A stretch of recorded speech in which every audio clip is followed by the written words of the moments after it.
And we are live. How's everybody doing tonight? My name is Anthony Brian Logan, and you're watching and/or listening to ABL Live. Thank you for joining me tonight. You could be almost anywhere in the world, but you're right here with me live on the show, and I appreciate y'all for that.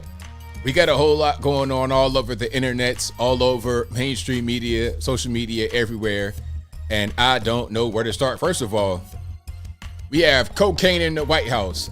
The Secret Service tested it, talking about, oh yeah, we confirmed it was cocaine. Like it already wasn't confirmed to be cocaine right when they found it on Sunday. We'll talk about that in a minute. Also, we got a lot of mass shootings happening, Philly, Baltimore, but the one in Philly was a little bit different. You have yet another LGBTQ elemental P male who is responsible. The same thing that happened, not the exact same thing as far as the series of events, but another LGBTQ person shot up a place in Tennessee earlier in the year, and we've still not seen that manifesto. We'll get to that a little bit later. Also, the government wants to block the sun.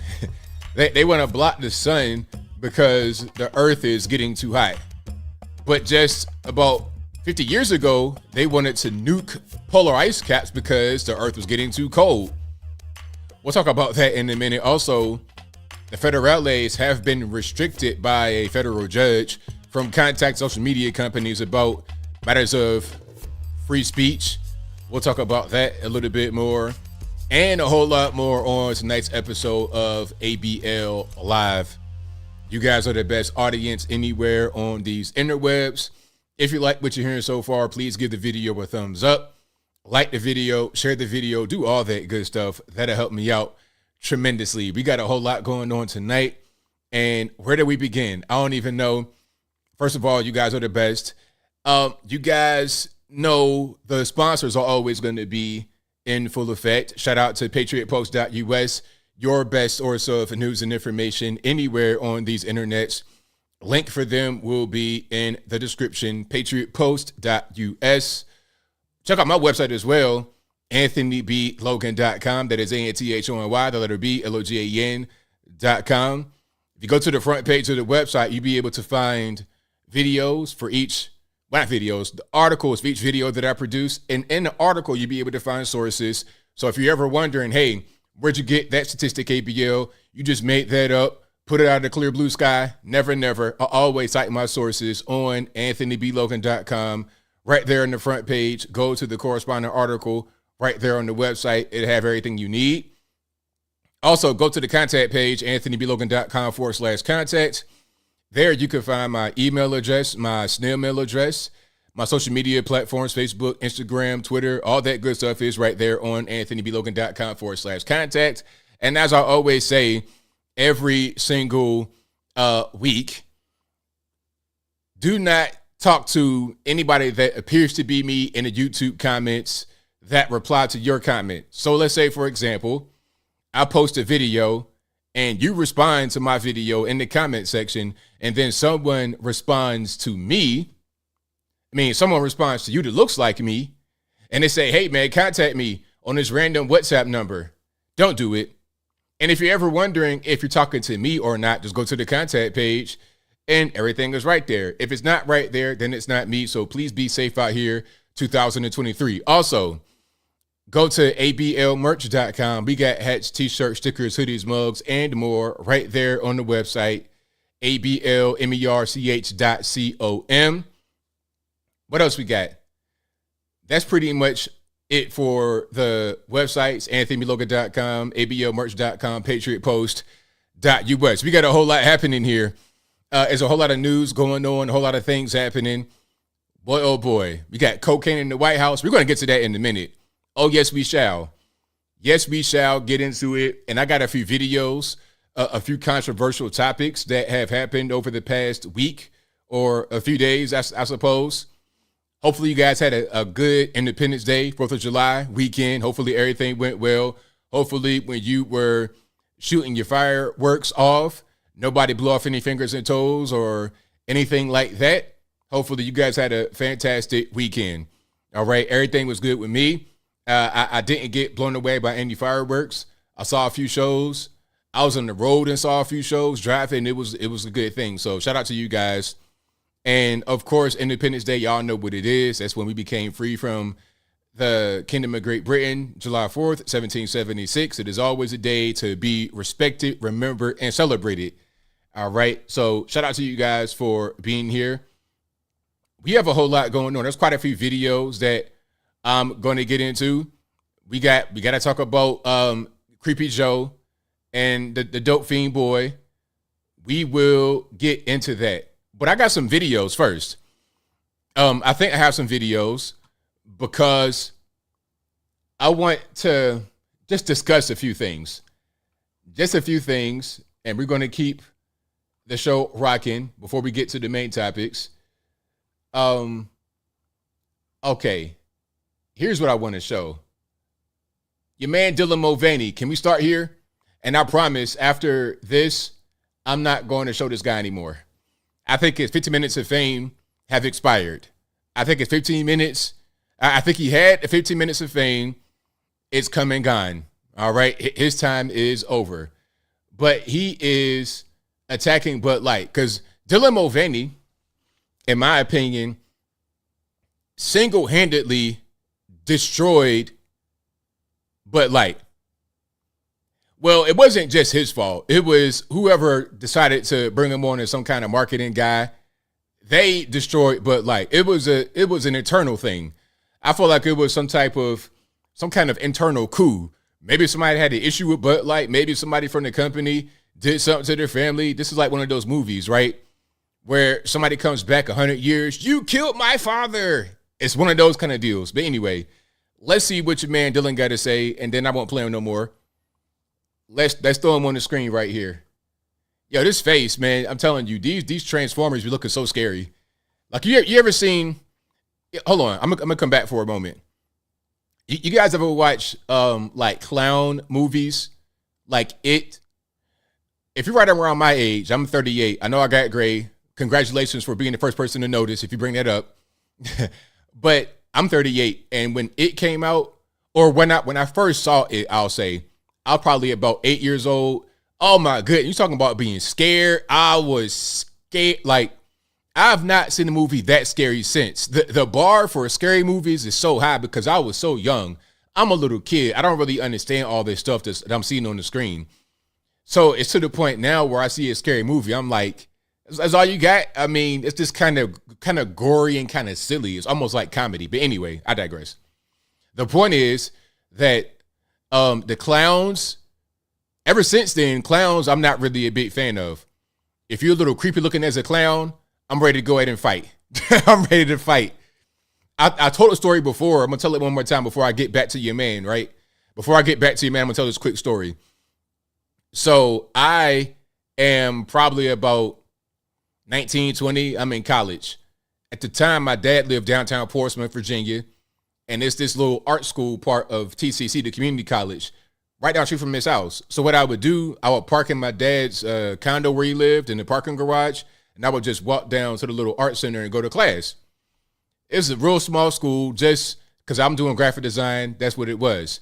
Now, it's all kind of little shops and whatnot in downtown. And one of the shops was this, I guess it was some kind of art gallery, and they would make a lot of big structures in there. Not really big, but sometimes like life-size structures. They make those in there. It'd be different things that they're making. And then one time, they happened to be making these life-size clowns. And I didn't see it when I was on the way to school because I'm going this way. And the way the window was, you got to walk the opposite way to see it. So if you're going past it, you're not going to see it. So when I come back from my class, it's a late class. It's 10 o'clock at night. There's nobody in downtown.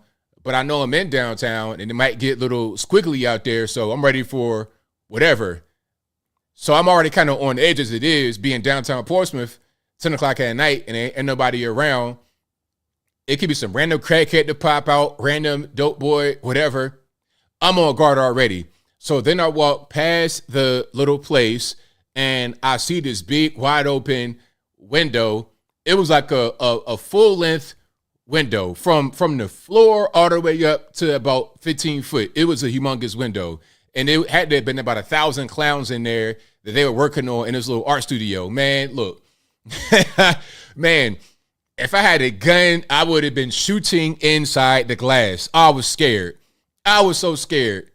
My point is, the movie from back then kind of set that little fear of clowns in me a little bit, to where if I see some real creepy clowns, it's going to be a problem. And if I see 1,000 of them, I'm like, yo, they about to come alive.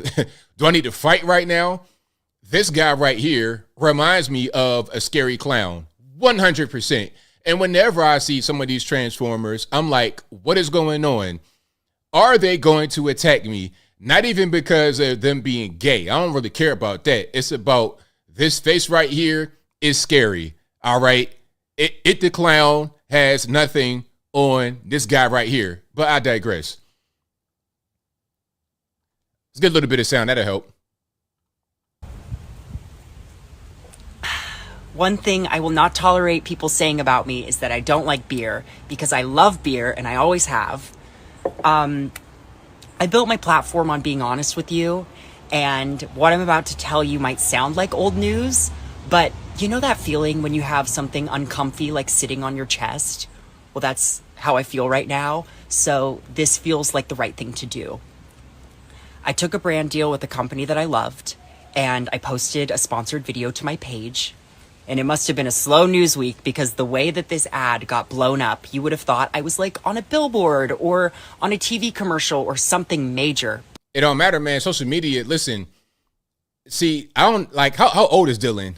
Like, that's kind of a boomer type of, nothing to get, shout out to the boomers, but that's kind of an old school way of thinking. Like billboards and TV commercials, social media has more reach than all those things combined, So when you place an ad on social media, you have a really big following and it gains traction.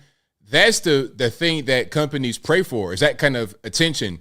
They cannot get that kind of attention through television. Before social media, there was no such thing as going viral. A TV commercial could not go viral before social media. It just, you see what I'm saying? So that's an old way of thinking. The new way to get people is right here on this device. That's the way to get people, right here. So that's an old school way of thinking. But no, it was just an Instagram video. And the wildest part is that they also sent me one can with my face on it. You might have seen it.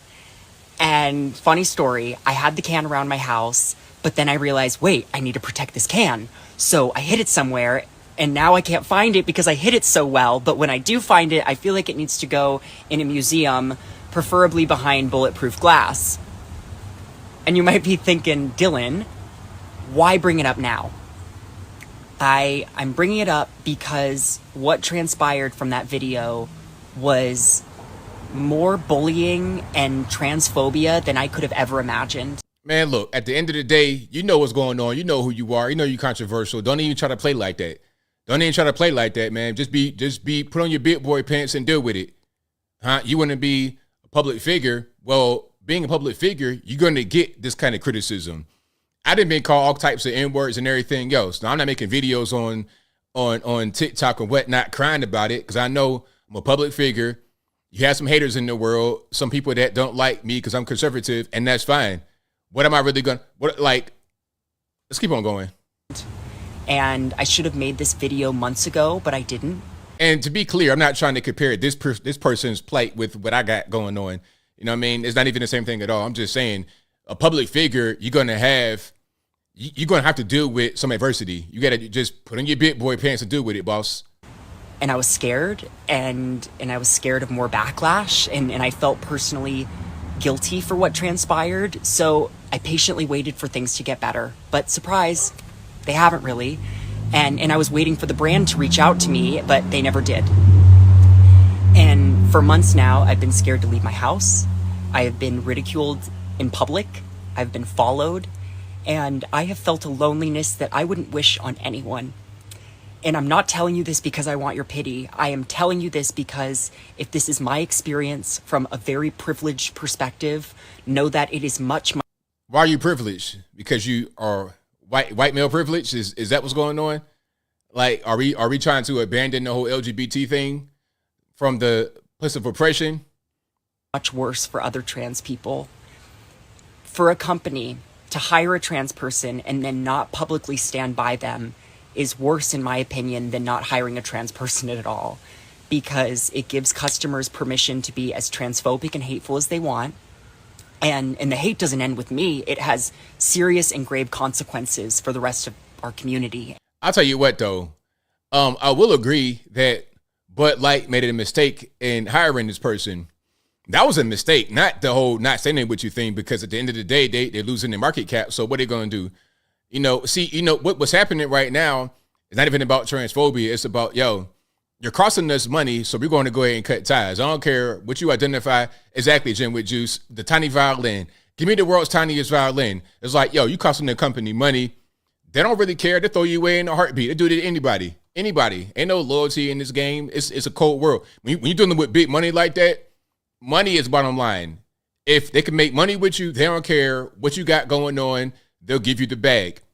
If they cannot make money with you, they'll take the bag away, and they're not going to do anything to support you. That's called business. It is what it is, man. Don't even be worried about it. And we're customers too. I know a lot of trans and queer people who love beer, and I have some lesbian friends who could drink some of those haters under the table. But you do. To turn a blind eye and pretend everything is okay, it just isn't an option right now.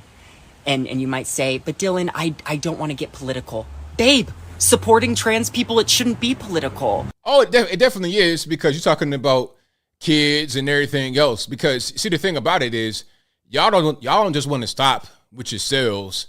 If Dylan Mulvaney wants to play dress up, looking like, Roy Rage Barbie, then go ahead.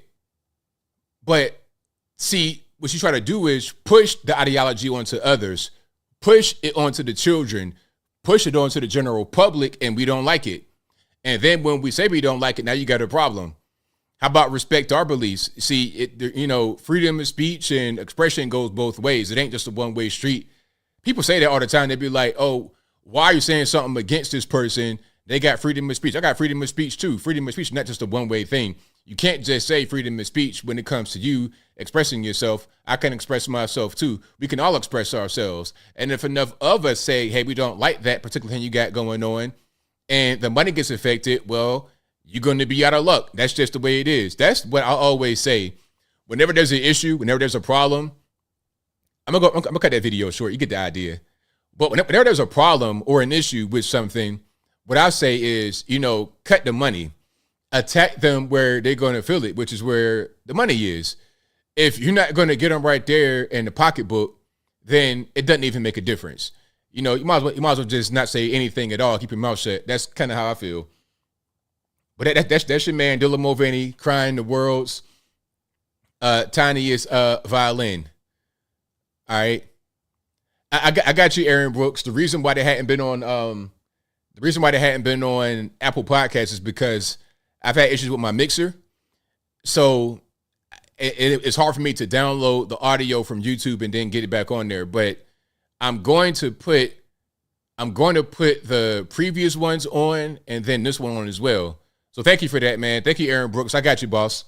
I got you 100%. And I'm recording this one right here. So as long as it doesn't get corrupted on this mixer, I can just go ahead and right when I get done with the podcast, take the file that's on this mixer right here and upload it, and we'll be good to go. All right, that's the objective. But if not, I'll just stay up later tonight. I won't go to bed for a while. I'll stay up for like another hour, and then I'll download it and put it on. So I got you, man. Thank you. All right, we have more video. We have random videos. Now, here is an interesting video.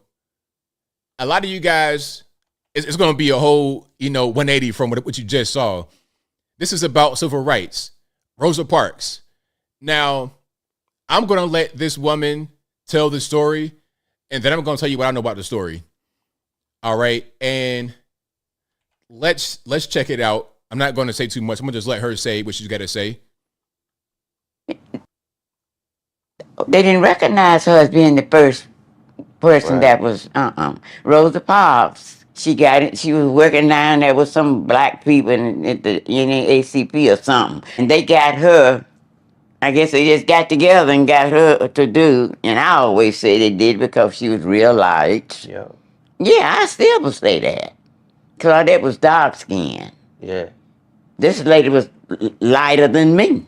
Because that was the conversation that I was seeing, was that they felt that Rosa Parks was like a better image for A what better person for the job. so they could push it. And Push it on. This was the NAACP putting this together. Yes. They Okay, so I'm gonna tell you the story. This woman right here is 91 years old from Montgomery, Alabama, and she claims that her friend Claudette was the first person to refuse to give up her seat on the bus. The NAACP picked Rosa Parks to lead the movement because she was light-skinned and Claudette was dark. Now, that's part of the reason. What's the essence of what she's saying is correct, that Rosa Parks was not the first one. Rosa Parks was selected by the NAACP to do the whole bus boycott thing. And it was kind of silly. It was kind of a dumb thing to do because we had our own bus line back then. They had a black bus line back then. So what was the purpose in protesting to sit on the white bus? We had a black bus line in Montgomery, Alabama. I don't understand. I understand the point of view of segregation being a bad thing. I understand that as far as the legal part of it. But this was something done to push legislation. It wasn't organic at all. This was organized by the NAACP. All right, but check it out. The other wrinkle is that Rosa Parks was more acceptable, light-skinned, older lady. The person she's talking about, Claudette, was 15 years old and was pregnant by a white pastor. Oh, yeah. And so they were like, well, we can't have her be the face of the civil rights movement. 15-year-old, unmarried, pregnant by a white pastor. We're trying to get things done. We're talking about black oppression. That's not going to work very well. So let's pick somebody better. The whole light skin, dark skin thing could have been it. Maybe they could have picked a dark skinned person to do it, but they didn't because of Rosa Parks. But the person that did it at first was not going to be a good representation of the civil rights movement. So that's food for thought right there. That is food for thought. Oh yeah. Y'all ain't know that? Okay. Hey. So you learn something new every day, huh? Learn something new every day. But that's kind of an old story though. That's not necessarily anything new. I didn't know the part about Claudette being 15 years old and pregnant by a white pastor. I didn't know that part. But I did know that they selected Rosa Parks, and it was part of a campaign to push for legislation to do the whole, to get the buses integrated. That's what that was. All right. Let me see. I'm reading right here. She was pregnant at the time and not married. She didn't have the baby at the time of the bus incident, which was about 6 months before Rosa Parks. The unmarried with the pastor made it unreasonable ethically and morally to leverage her. Right. Yep. Hey, so you come to ABL Live, you're going to get a little bit of entertainment, but also some brand new information. Okay, now here's a video that is kind of controversial, not because it's somehow, it's like, it's not racy or nasty or anything like that. It's about tipping. Now, I put it on my Instagram a little while ago. It's everywhere. It's TikTok, Instagram, Twitter, Facebook. It's everywhere. It's about this delivery driver who went to a home and the order was $20. It was some pizza. It might've been some wings or something like that. A $20 order, and he was tipped $5. Now, let's see his reaction. There's one curse word at the end. So if you got little kids, cover their ears. But let's put it on the screen right quick. Hold on. Let's put it on the screen, and there we go. Hi. Hello. Come here, Max. First of all, can you please secure your pets? If I'm door dashing, I'm not trying to have little Max, little whatever running up on me because I don't know what's going on. He might try to bite me. He might try to bite the food. Anybody got time for that? Please secure your pets. Okay. Next. Yep. There you go. Thank you. You're welcome. I just want to say it's a nice house for a $5 tip. You're welcome. Fuck you. Okay, so that was the story. The DoorDash driver delivered the pie, $20. He was tipped $5. Now he doesn't like that. He said, "Yo, it's nice house, $5 tip. F you." Now the driver was fired for doing that because the video obviously went viral.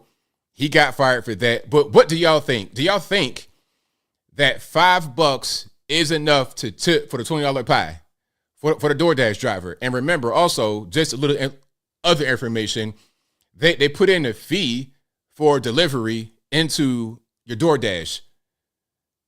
Or I don't know if it's DoorDash. It might be the actual delivery. It might be like Domino's or Papa John's or whatever. They will, put their own fee in and you tip.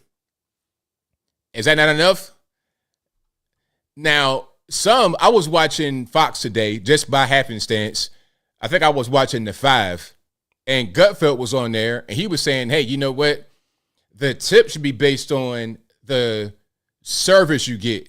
Meaning, how can I explain? He was saying because they got to go through traffic and they got to spend money on gas, that it should be more than the $5 because of all those factors. You should at least tip $10 for anyone bringing food to your home. But he was weird. He was like, okay, the tip should be $10 on a $20 order or a $100 order. It's like, what? So what is the protocol? I thought it was 20%. So $5 on $20 is 25%. And is that right or wrong?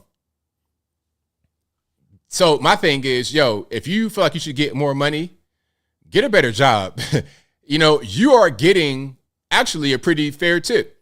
20% is a standard for good service. You got 25% off top before you even render the service. The pizza might be cold, it might be late, it might be whatever. You still got 25% off top plus your fee. So, yeah, you know what?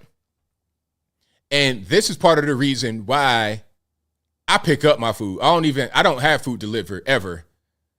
Like that's a very, very, I've been in this house where I live for 3 years and I've not had food delivered here one time. Not once.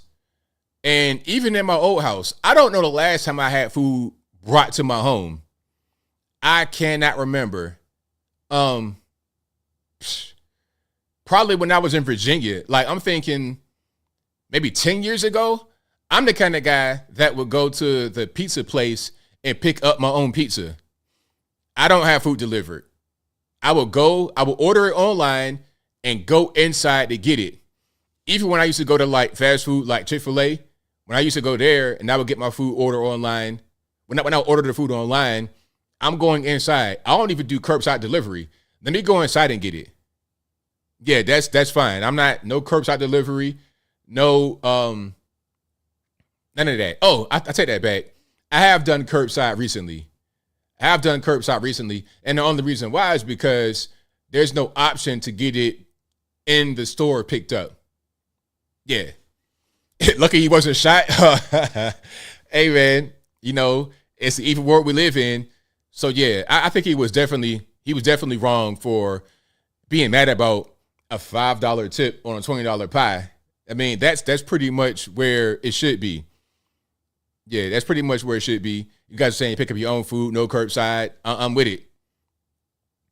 Yeah, $2 on $20 pie. Because my thing, okay, if you're delivering pizza, I presume you got a volume of pizzas. You're not just doing one pizza an hour. You probably doing 3-4 stops. That's what I would presume. And over the course of you making your restaurant wages, which you might not be getting that much in restaurant wages, but you get your restaurant wages, then tips and delivery fees, you're making a decent little living for yourself. That's what I would presume.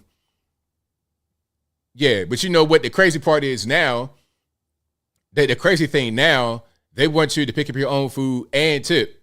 When I go places and I do the carry out inside the restaurant, not even curbside delivery, they will say sometimes, like, even if you pay online, they'll have you sign the ticket. It's like, why am I signing the ticket for? I already paid online. You got my credit card information online. Why am I signing the ticket? I don't understand. Is it to say that I picked it up?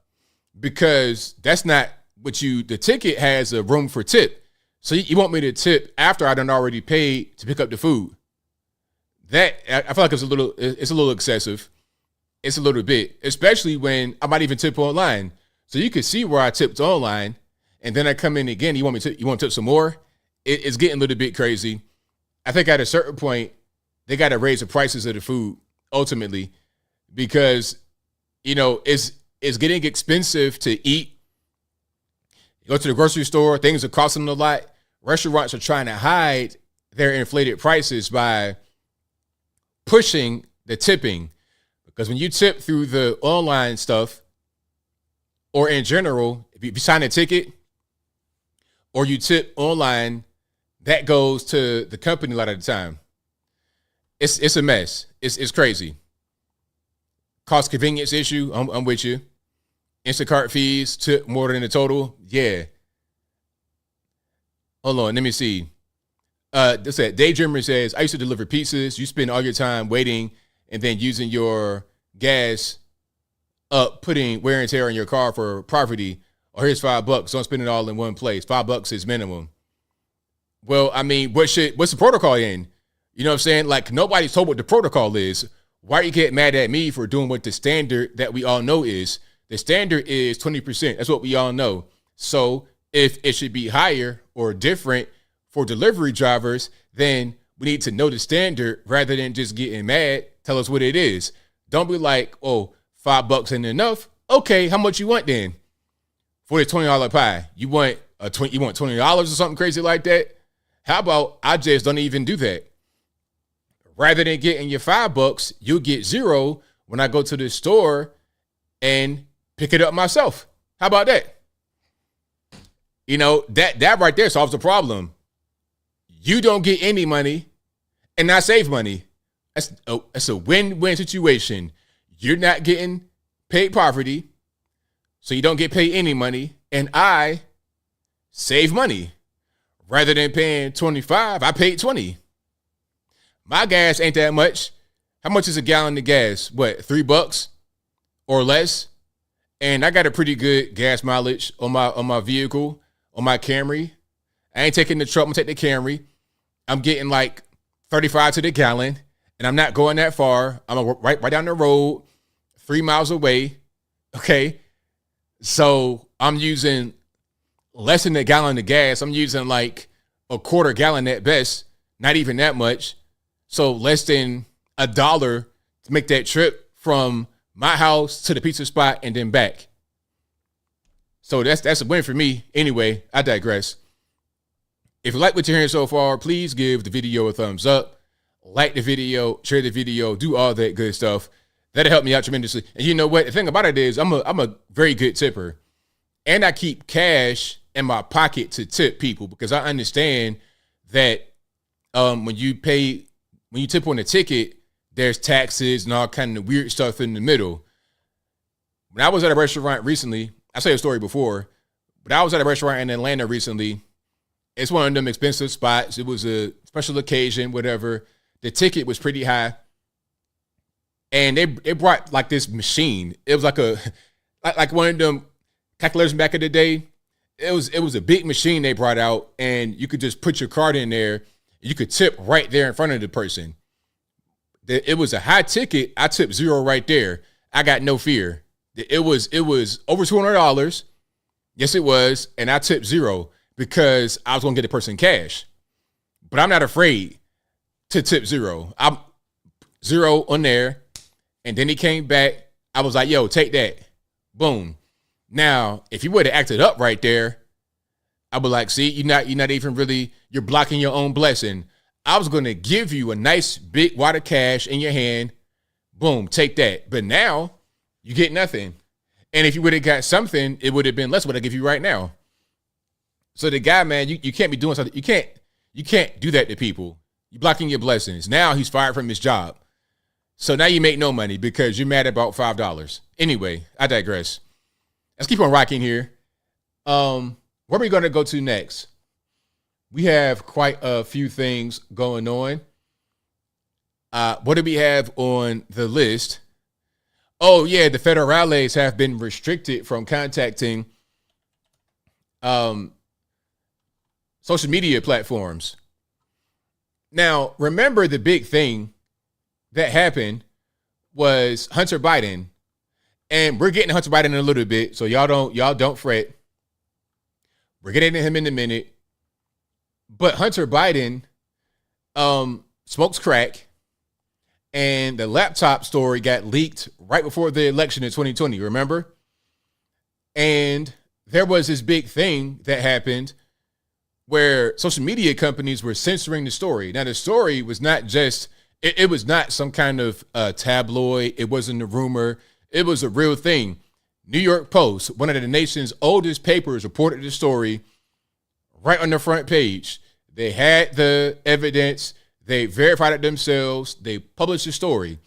Rupert Murdoch, the owner of Fox News, New York Post, a lot of other things, is not going to allow a story about a presidential candidate's son to come out on the 0 hour if it's false.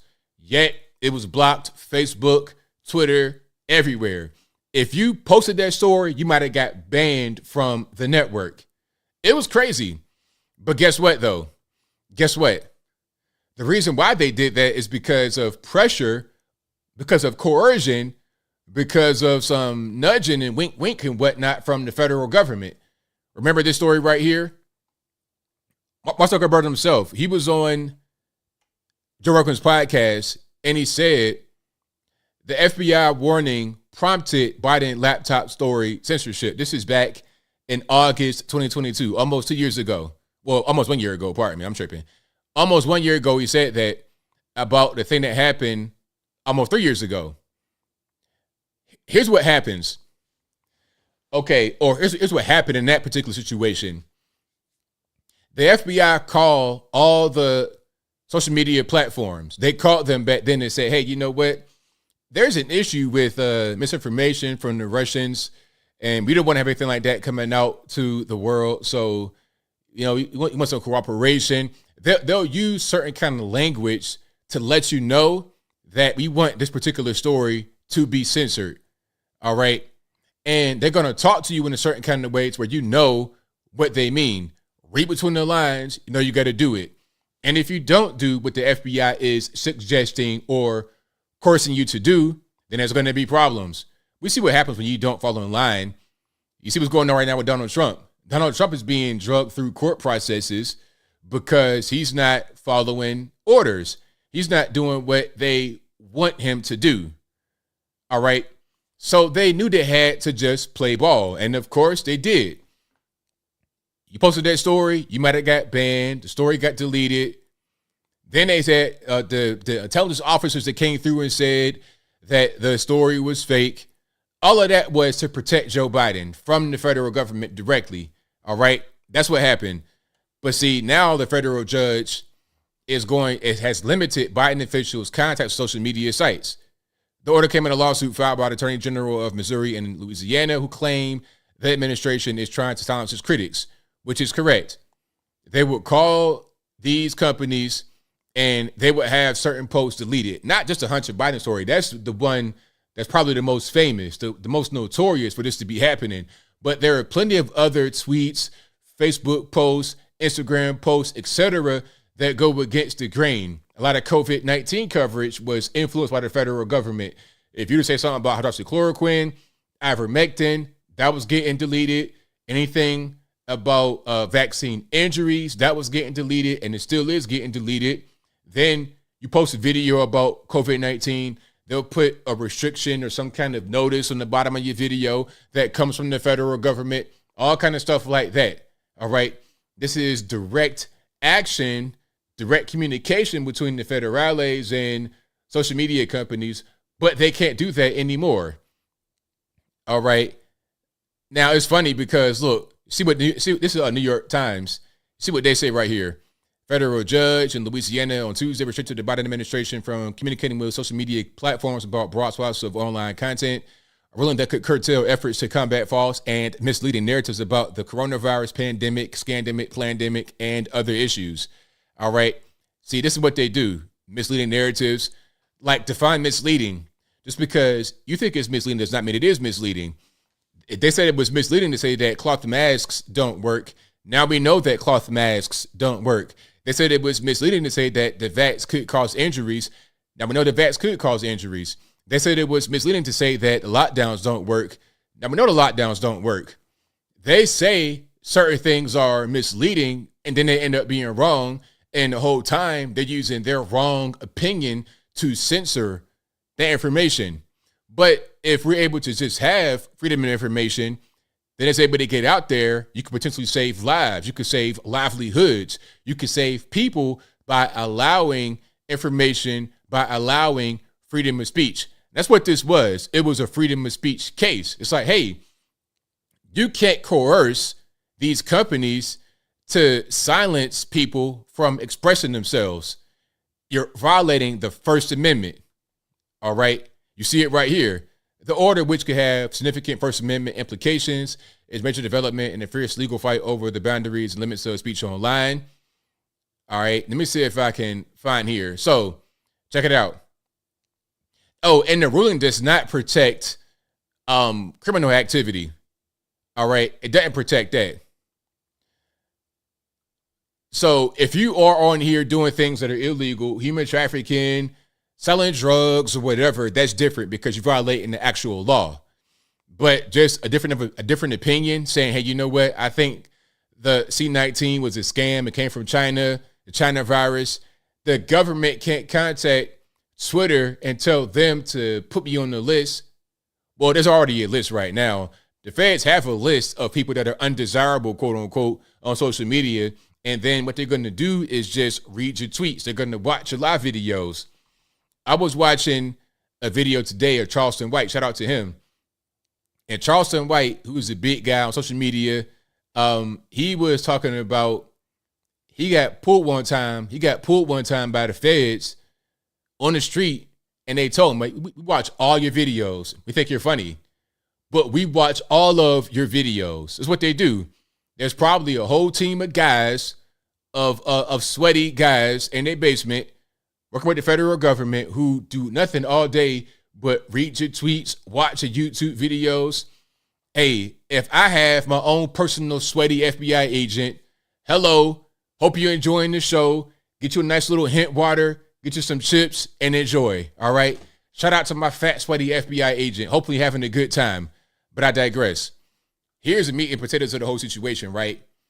In the ruling, Judge Terry A. Doughty of the U.S. District Court for Western District of Louisiana said that parts of the government, including the Department of Health and Human Services and the federales, the FBI, could not talk to social media companies for the purpose of urging, encouraging, pressuring, or inducing in any manner the removal, deletion, suppression, or reduction of content containing protected free speech. So that right there is key. They cannot talk to social media companies for the purpose of urging, encouraging, pressuring, or inducing in any manner the removal, deletion, suppression, or reduction of content containing protected free speech. That right there is big. That is big. A lot of what you see when it's dealing with censorship online is because the government makes them do it. We complain a lot on here about being shadow banned and censored and whatnot. That's the government. That's the government. It's not so much social media. You know, we got a lot of people that work in social media. You got your blue hair, weirdos or whatever. They're there, but they're not truly the ones in charge of censoring. They do what their job says to do. And if the government says, okay, your job is to do X, Y, and Z, now we got a problem. And you know what? This is what China does. China will have a person from the CCP right on the board of your company. Okay, so there's a board meeting and there's a vote to be made. And then the guy from the government's like, That vote right there might not be it, man. Let's go ahead and change that. Then they change it. Okay, that's how it goes. You're a rich guy in China. You're a rich person. You got a lot of money and privilege. Okay, check it out. If you behave badly, you get disappeared. You get sent to the re-education camp. You get sent to a gulag, big rocks, little rocks. Nobody will see you anymore. You're a billionaire, Jack Ma. Okay, well, you're going to vanish for a while and then come back like ain't nothing happened. That man literally vanished from the site for months, wasn't it? At least about 3, 4, 5. It was a while he was gone. A billionaire vanished. That's China. They're trying to do the same thing here in the USA, using their courts against you, locking you up for political prisoners, J6, Donald Trump, political stuff. We kind of criticize these foreign governments, Russia, China, etc. We're becoming just like them in many different ways. We're becoming communists. We're becoming socialists. No freedom, lack of free speech, political prisoners, banana republic type nonsense at best. At best. All right. But yeah, shout out to the federales.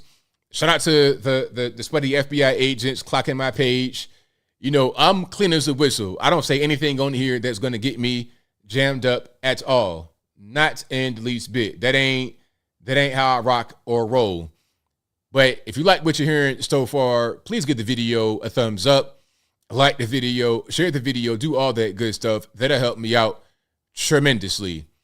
All right. Now, the federales, speaking about them, to keep on the same train, they want to block the sun for some reason.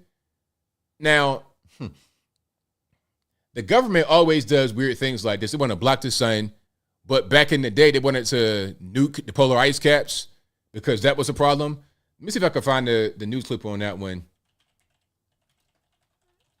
They want to block the sun to reduce the Earth's temperature. As the Biden administration... Hold on. Can we get this right here? Let's go ahead and throw it on up right here. There we go. Signals its fight against global warming may actually involve blocking sunlight. The White House posting research claiming, quote, solar radiation modification would enable better informed decisions about the potential risk and benefits of SRM as a component of climate policy, alongside the foundational elements of greenhouse gas emissions mitigation. Look, I understand that they want to push electric cars. They want to push green energy. They want to talk about planting trees. I'm not necessarily against that if they want to have those as options, okay? It's okay to want to plant trees. It's okay to want to have electric cars if that's what you want to do. My issue is when they force you to have an electric car. I don't want that. I don't want to put that car in my garage and all of a sudden the lithium-ion battery gets out of control and I wake up in the morning and I got a fire that cannot get put out with water or anything like that. I don't want that taken time by my garage, number one. Number two, I don't want to be forced to do any of these weird things. I want to have a little bit more freedom, which was, the whole purpose of being here in America, to be free. But why do a thing like this that's going to impact the whole world? Let's keep on going. Our next guest warns this is simply government's way to control your weather.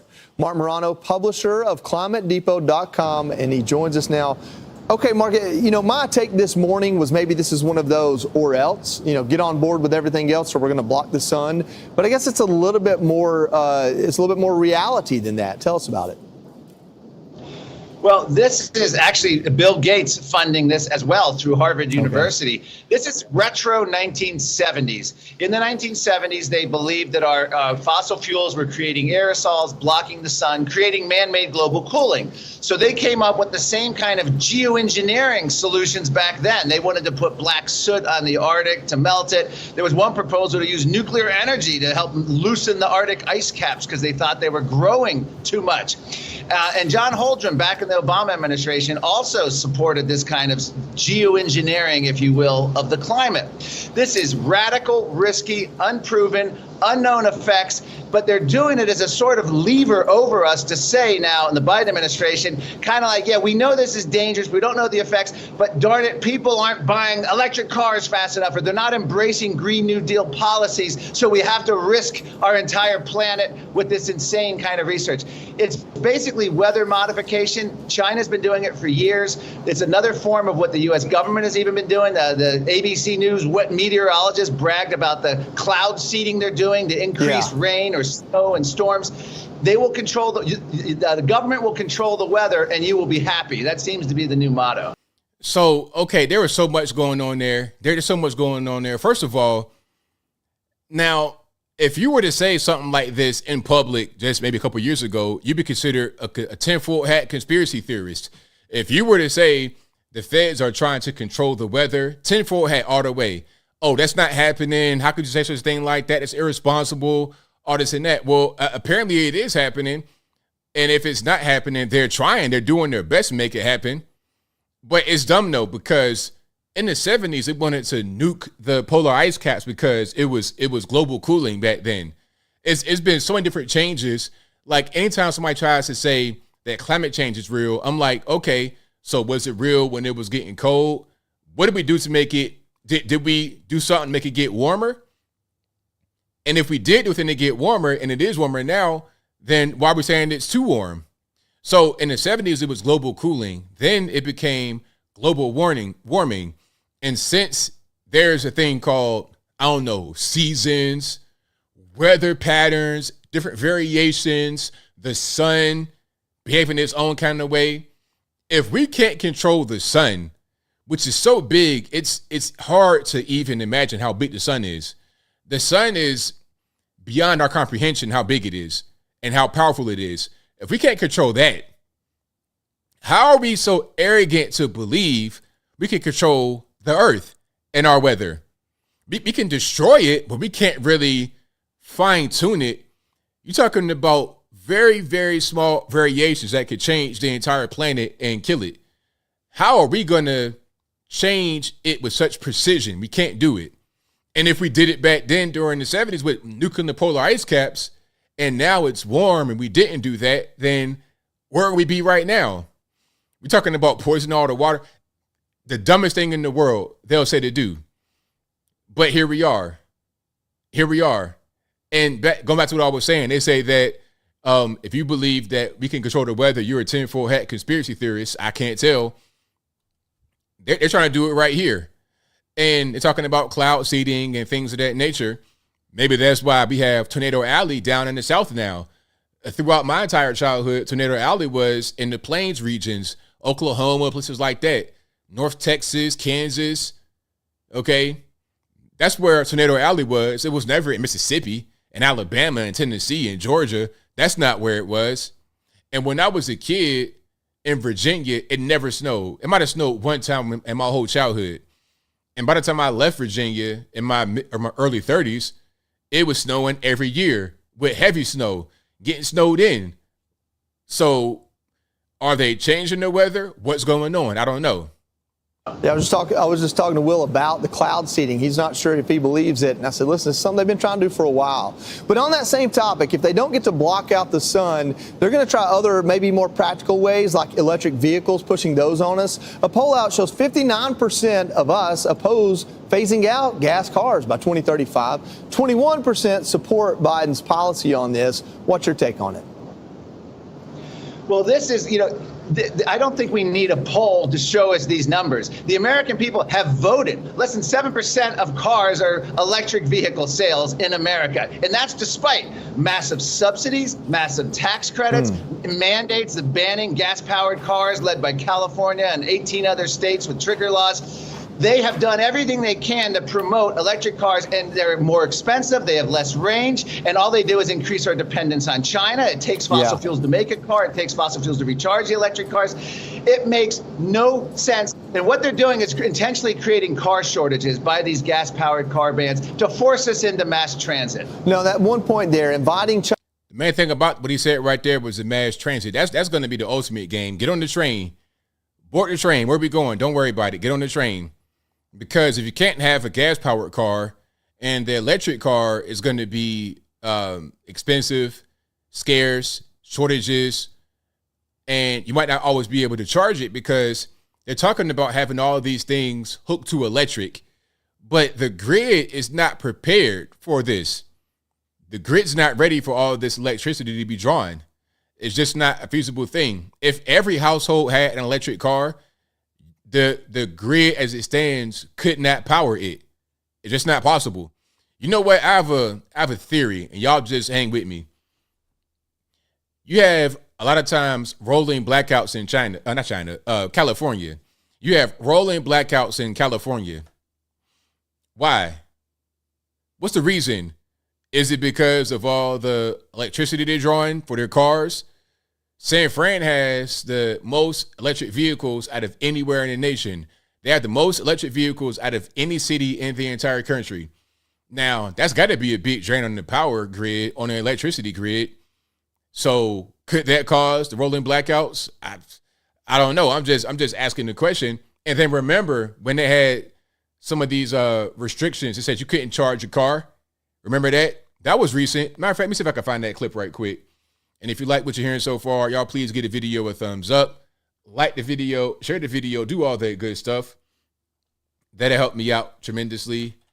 California blackout. Can't charge cars. Oh, yeah, here we go.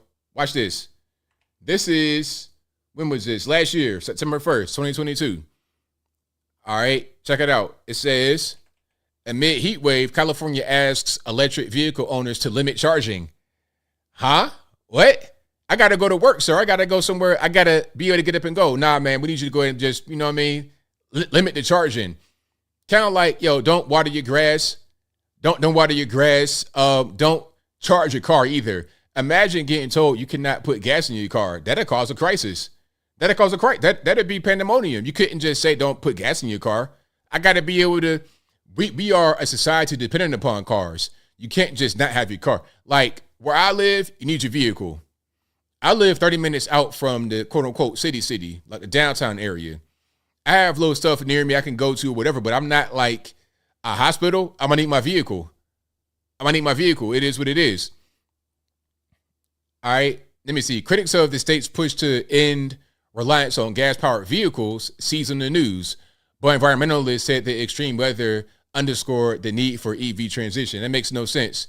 What's that got to do with it? So they're trying to say that if we switch to electric vehicles and we reduce carbon emission in the U.S., not in China, India, etc., where it's really concentrated, if we reduce our carbon footprint here, then the world won't be as hot, so there'll be fewer heat waves in California. Okay, so you got people that actually live in deserts. You got some of the hottest places on earth in California, okay? People are living in deserts, literally. They got AstroTurf for grass, but if you transition to to electric powered vehicle, the desert won't be 100. Death Valley won't exist anymore. Is that what they're trying to say? This is ridiculous to say something like that. What this underlines is the fact that electric vehicles are not going to be reliable when you need them.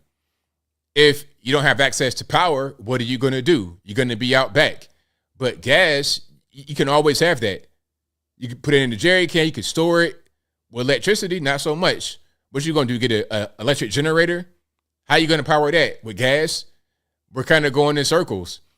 What fuel is used to manufacture these vehicles? They're not manufacturing. Like it all goes back to gas. It all goes back to gas. That's just what it is. So yeah, hold on.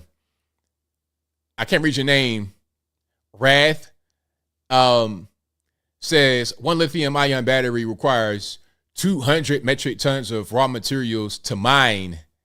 Wow. Well, there you go. These batteries, the technology is not there. It's just not there yet. Lithium ion batteries, dangerous. Remember the hoverboards? Remember those when they first came out and they were setting everything on fire and it became so dangerous you couldn't even have them on the airplane because it could cause a fire in the cabin, in the cargo. and caused the plane to have a problem midair. Remember that? And the fire burns so hot you can't put it out with water. It's a mess. It is a total mess. What's that? I've heard that. Milner Wrath. I played this game on my phone called Marvel Snap, and then that was one of the commands.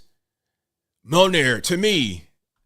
I know I'm pronouncing that wrong. I know I'm butchering it, but shout out to you for the good the good chat right there. I was able to read.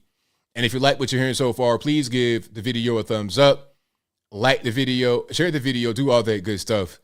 Yeah, a lot of your overseas, a lot of things that we get, a lot of your cell phones, a lot of what we consume over here comes from overseas, and they're using coal. They're using whatever they can to get it cracking, and that's where all the carbon emission comes from. We're talking about reducing our carbon footprint here. All we're going to do is shift it overseas. All that we can do here by reducing carbon emission in vehicles is maybe get the air a little bit cleaner in some of the cities, perhaps.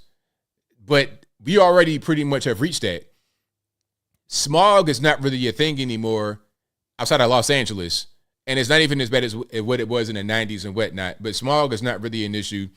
Go to a major city, you're not really worried about carbon emission. You're worried about some things that the crackheads are doing right there on the street. Okay, there's gas I'm worried about, but it ain't coming from the vehicle. It's coming from somewhere else. If you catch my drift, but I digress. Let's keep on rocking here. We got quite a few things to discuss. Can we get to your man? To your man? Hey, I'm gonna just say one thing. Crack is whack. Crack is whack. It sure is. All right. It's whack. Hold on. Let me just get myself together over here. All right. I got a picture of your man, Big Hunter. Hunter is a problem. This guy going to state dinners and all that kind of stuff. You know, he should not be allowed to be around the family. He should not really be allowed to be there because clearly he's got a problem.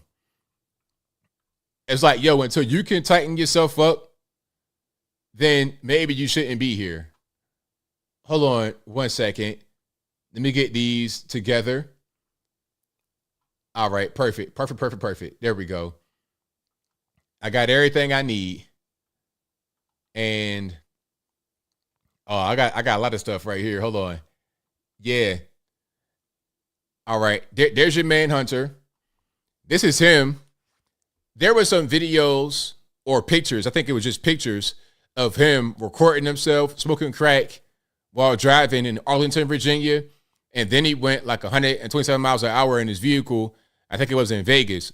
2 different occasions. One time he was speeding real fast. I'm not sure if he was high while speeding. Probably was. This man loves that crack.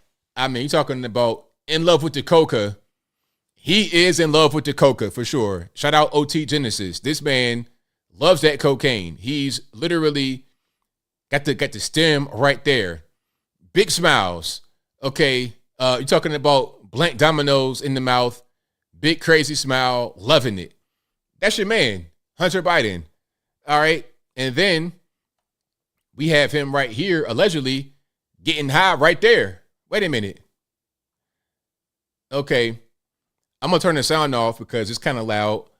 But here is the Biden family. You got Joe looking 1,000,000 years old. I mean, this guy looks like death itself.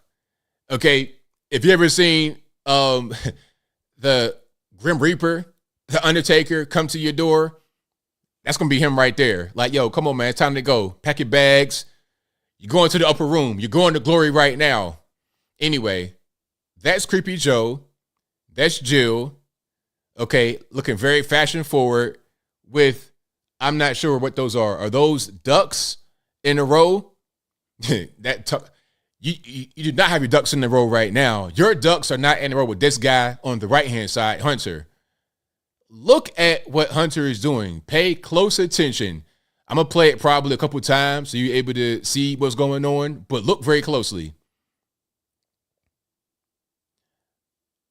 All right. So look one more time. And then he's adjusting his sleeve. And then he's doing all this kind of jazz right here, putting his hands in his face. And then what's he doing with his nose? What's going on with that? Are we getting high right here? Right here in the White House? Is that what we're doing? I have another video as well from that same situation. All right, let's check this out right here. So, what's all this? What's going on with the facial expression? Like, what is happening? One more time. We'll play it a few more times. Look at this. What is happening? I mean, drugs, obviously. Something ain't right. The guy has a problem. If you can't see this guy has a problem, I don't know what to tell you. I don't know what to tell you. The guy looks like he is out of here. He's in outer space right now. That cocaine is hitting every cylinder in his brain, and it's going. The cocaine is stomping him into wine right now. That's what's happening. All right. Oh, he's definitely amped up. The cocaine didn't hit. Yo, he's ready to go run the marathon. It's like, that's what's going on right now. That's your man, 81 million. That's his father, 81 million, right? With this guy out there. I mean, look, I understand sometimes your children, adult kids, this man's in his 50s. I know they can kind of become wayward, right? I understand. But good grief. This guy right here, if you have a wayward family member, why are they even around? This guy should be in the rehab somewhere, not going to state dinners, not at the White House, acting the fool, getting high, coked out of his mind. Yes, sweating. Okay, that cocaine is in the system. Sweating, acting the fool, hair all wet. Yeah, you see the sweat right there up under his eye? You got a black eye or something like that too. The guy's out of his mind. This person should not be anywhere near you. Even as a normie, you don't want to be around your crackhead uncle. That guy should not be at no family reunion. He's going to steal stuff. Like when y'all go outside to cook the food, he's going to be inside stealing random things. He's going to steal the copper from your stove. Okay, when you're not watching, you got the pumpkin pie, sweet potato pies in the oven. He's going to steal the burns from the stove. He's going to steal your china from your curio cabinet. This guy shouldn't be around you. Point blank. Now, here is $1 million question. Hey, ABL, who brought the cocaine to the White House? You know what? Your guess is as good as mine. Let's get into it. Okay. I have never in my life heard about cocaine being in the White House. And I've never in my life heard that before. Hold on. We got a news clip right here, actually. We got a news clip and we have some evidence to show what happened. Let's check it out. You see the headline, cocaine found at White House after mysterious substance prompts evacuation. Remember, there was a hazmat situation. They evacuated the White House and the perimeter. They had the streets blocked off. It was a mess. They didn't know what it was. And then the fire department out there in D.C. tested it right there. Oh, that's cocaine. Matter of fact, hold on. I think we have the police scanner audio. Let's check it out. All right, hold on. Let's get some sound. That might help. Good. First record has that we have a result on the Gemini. We have a yellow bar stating cocaine hydrochloride. Gas number 53-21-4. That was it right there. That was the proof. So this came from, it's because it's public, you know what I mean? So you can hear that kind of stuff. It's on openmhz.com. This is dispatch from DC Fire EMS. All right. They did the yellow bar. They got the yellow bar. It was cocaine hydrochloride right there. That was a substance. So right away, they knew what it was. That Sunday, they knew it was cocaine, but it didn't tell us. It reminds me of the whole thing with the submarine. Remember, they knew on that Sunday it imploded, but what did they do? Oh, we're hearing some noises and it was some banging and they got oxygen that'll last till Thursday. Whole time they knew they were dead on Sunday because it imploded and they heard it. It's the same thing going on here. They knew it was cocaine right away. But they say, oh, we gotta test it, make sure it wasn't anthrax. Y'all knew it was cocaine from the beginning. Why play games like this? What is the purpose? All right. So let's go check it out here. And here's a live look at the White House as we get new information on what prompted this weekend's evacuation. It was reportedly cocaine. The grounds were briefly evacuated Sunday when a white powder was found in an area accessible to tour groups. Today, several outlets are reporting the substance tested positive for cocaine. The president was not in the building at the time. And so that was a little news clip right there. It was cocaine is what they found. They found the cocaine. They tested it. Secret Service tested it, and they found out what it was. So they closed down the White House and the roads. They had everything blocked off. It was a mess. It's an unknown white powder. Now, they said that powder was found in an area accessible to tour groups. But see, they're telling you stuff like that, but that's not really the full story. Okay, now let me tell you about me. If y'all know about me going to the White House, I've been to the White House, inside the White House 3 times. 2018, 2019, and 2020. During Trump, I went there with Blexit, with Turning Point USA, Candace Owens, Brandon Tatum, Charlie Kirk. The last year I went, I was sitting right in the front, right where Hunter was getting high, sniffing the cocaine. I was right in that same area, right in front, sitting, hearing Trump speak, right? I'm not sure what the area is called. That particular part of the White House, y'all probably know what it's called. Let me just look it up right quick to see exactly what it is. Oh yeah, the South Lawn. Okay, yeah, I was on the South Lawn of the White House, front center, looking at Trump speak. Now, to get it was in the White House exactly, Goldie. I mean, it was in the library. Now, the thing about going to the library, going to areas of the White House, you have to go through security checkpoints. It's like going through TSA. Try getting some cocaine through TSA. They put your stuff through a scanner. So if you got things in your pockets, that's coming out. Put it in the scanner. You go through a little detector. It's not gonna be easy to get cocaine in the White House. There's security checkpoints. There's cameras everywhere. It is a highly secure place. You can't just do whatever you want to do in that area. It's not happening. So they say, oh, it's open to tourists. That's not telling the full story. Even if you're going there as part of a tour group, you're still going through the TSA situation. That's like saying, oh, well, the plane was open to anybody that want to get on it. No, it's not a chartered flight. If you're going on Spirit Airlines, you're going through TSA, you're taking your pants off almost, taking your shoes off. It's like TSA. Not quite. You keep your shoes on. You're taking that belt off. It's like going to a courthouse as well. If you get cocaine in there, they know you did it. It's the White House. Come on, be serious.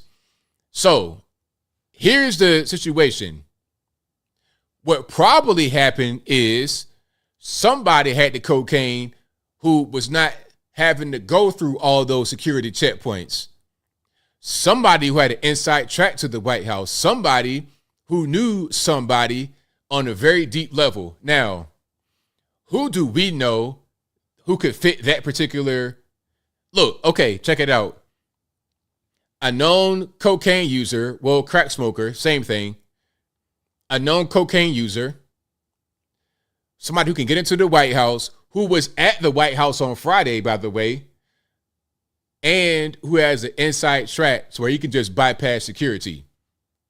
Who else other than the president's son? The president's son, who was at a state dinner recently talking to the prime minister of India. Huh? Hunter was there on Friday. They do a routine sweep of the perimeter on Sunday and find the cocaine then. It just so happens that Hunter and Joe were at Camp David for the holiday weekend on Sunday, but he was there on Friday. So check it out. Here's what I think happened, in my humble opinion, just from my point of view. Just, observing things and putting two and two together. Here's what I think happened. First of all, Hunter had been in the White House for a while trying to avoid baby mama, because let's not forget, he has baby mama out there, a brand new baby mama with a child who Joe is not acknowledging as his grandchild. So they're both avoiding the child and baby mama. This is ghetto. Okay, before I even get into my theory, this is ghetto. You got a baby mama not even trying to pay no child support, not even acknowledging. You getting high, smoking crack, drugs all in the White House. This is ghetto. Ghetto. Trailer park trash at best. Trailer park trash at best in the White House. Donald Trump would never. Donald Trump would never have a baby mama with the boy and the cocaine and the crack and all this. Man, look, ain't nobody got time for that. Ain't nobody. Listen, if Eric Trump wanted to be getting high, getting zooted, getting geeked up, high on cocaine, it's like, look, sir, you go over there. You're not going to be in the White House. You're not going to be here making this White House the crack house. This is ghetto. This is ridiculous nonsense, man. Go over there with that. This ain't the projects. This ain't Wilmington, Delaware projects. This is the White House, sir. If you want to get your cocaine fix in, go to one of them parties that Madison Cawthorn got invited to. Remember Madison Cawthorn? Madison Cawthorn has been vanished, basically. Madison Cawthorn was one of the hottest young conservative guys in D.C. He was on fire. On fire. What happened? Oh, you know what? I was invited to a sex party by one of my colleagues. So you snitching. You see, that kind of world exists in D.C., but they don't dare talk about it in public. They don't dare bring it to the normie world and expose it. So if you got guys on D.C. Capitol Hill that are, hitting the YOLA, they're not going to do that right there in the White House. They're not going to do that right there in the Capitol building. They're not going to do that where people can see them. They're going to do it behind closed doors. There's plenty of underground clubs, members-only clubs you can't get into that you don't know about. A lot of hush-hush things happening. I know about D.C. I'm from Virginia. I've been in D.C. a lot as a kid, as an adult, in different ways. I've been invited places. I know what y'all do in D.C. You would never have these guys that be hitting the cocaine in the White House doing it, in the Capitol building doing it, in their office doing it. Never. Just like, remember I played the video of the guy from, what was that group? BlackRock, the recruiter. This guy is spilling all kind of tea, talking to this girl, some all right looking intern from James O'Keefe Media Group, right? Spilling his heart out. He's going to do that because he's a recruiter. He's a normie. He don't really understand. You would never have the big dog, Larry Fink, in that kind of situation. He would never be telling some random girl from Project Veritas a thing. He'll have some NDA contract, no cameras. It'd be a whole different kind of situation if he's with a young lady talking about anything. And he will not discuss anything going on with the company at all, ever. If that was the case, if it was that easy, corporate espionage would be simple. But I'm getting way too deep, so I digress. So the point is that cocaine in the White House is crazy. But here's my theory about what happened. So Hunter is in the White House trying to flee from the baby mama, not trying to pay child support, ghetto stuff, right? Hood rat stuff, right? And he's in the White House. He has his cocaine in his pocket. He's in the library, chilling, drinking, having a good time, talking on the phone, whatever. Again, ghetto stuff. He might as well have had on some basketball shorts and Nike flip-flops inside the White House. He's chilling, relaxing in the White, like he's at home. He has a cocaine in his pocket. It falls on the ground. He leaves for Camp David, and he remembers, oh, man, I left my drugs in the White House. Too late. They do a sweep of the grounds. They find the cocaine. Now it's like, okay, who brought this in here? It's hazmat going on, and then they say it's cocaine. The whole time he's gone in Camp David, but he was there that Friday. He probably left it that Friday, and then Sunday they found it Sunday, and then it became a whole thing. You have never heard about that happening in the White House because it doesn't happen. First of all, they're trying to say it was in a highly tourist area. You're not going to have tourists bring drugs in the White House. If you have a tourist bringing drugs in the White House, they got to be completely dumb to do something like that, because they're going to get caught. Again, you're going through security checkpoints at the White House. There's cameras everywhere. Are there K9 dogs right there? I'm not sure. I mean, K9, not K9 dogs, but are there police K9s, security K9s?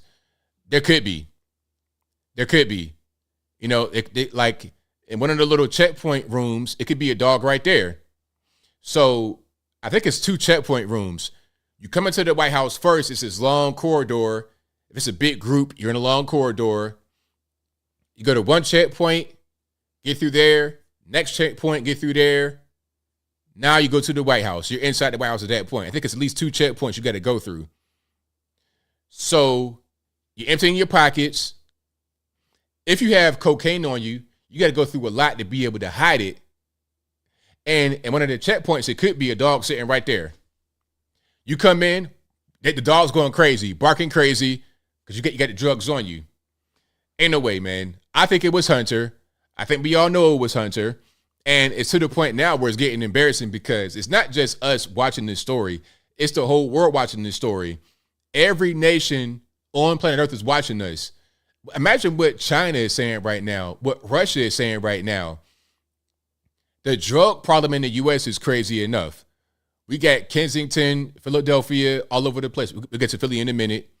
We got Kensington going crazy. We got the area in San Fran.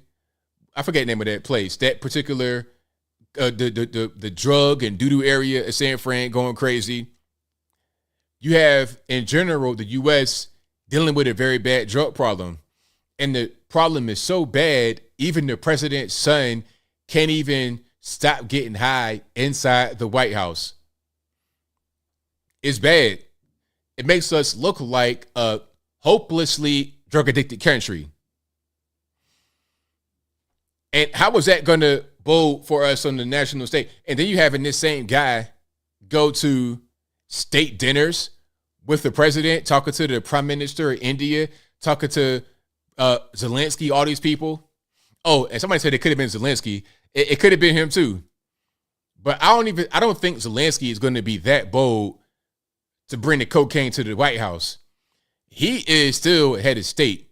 He would at least have the decency to ask, hey, who got the cocaine? Where is it at? Huh? Where are we going? We going to U Street? We going to Arlington? We going to Fairfax? Where are we going for the cocaine? He's going to ask that. He's not going to say, hey, pop it open right here. Thank you for that, St. Johnson Tenderloin in San Fran, where all the drugs and the doo-doo were at. Yeah. So, yeah, shout out to whoever had the cocaine in the White House. I have never heard about that before in my life. And drugs have been a problem for a long time in the country. You would think that one time it would happen. But no. You're not going to do that. You know what? Bringing drugs in the White House is like bringing a gun in the White House. You bringing the gun to the White House, you're going to the penitentiary forever. You're never coming home again. You are never coming home again. Trying to bring, if you even try to bring a gun in the White House, you're never coming home again. They got guys on the watch list for less. So nah, you're not coming home again. Oh, I have more videos. Hold on. Well, I got a picture. Shout out to my man from Don't Walk, Run, Andrew. Shout out to Andrew. He posted this picture right here of your man Creepy Joe with more CPAP scars, not CPAP scars, but CPAP and facial impressions on his face.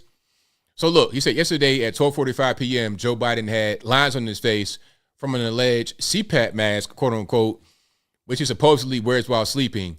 But then at 5:04 p.m. on the South Lawn, he still had lines on his face from a CPAP mask he took off 10 hours prior. Yeah, not sure. Sure, not buying it. So you seeing the CPAP lines right there, and then he still has the lines on his face. So my question is, how long do the CPAP lines, the CPAP impressions on your face last? If you have the machine on at night, let's say you go to bed at 10 o'clock, you get up at 5 o'clock. Okay, so the machine is only on your face while you sleep, right? Only while you sleep.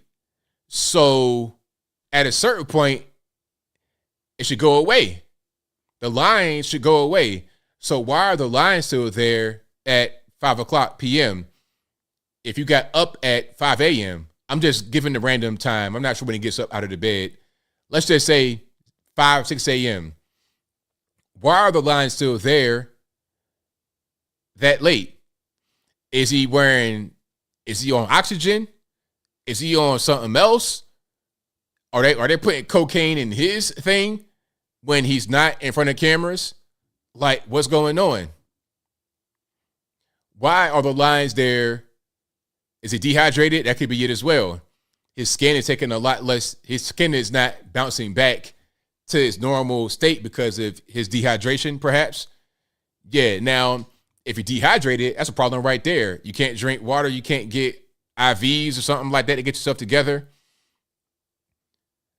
You know what? I think pure O2, but isn't it true that if you get on O2, you got to always be on it? Like, you got to have the nose. Like my granny was on that, toward the time where she passed away, actually, unfortunately, and RIP granny. But she had the little machine and then the constant oxygen right there under her nose. Can you not have that on if you need O2? I don't know what's going on, but that's your man, Creepy Joe.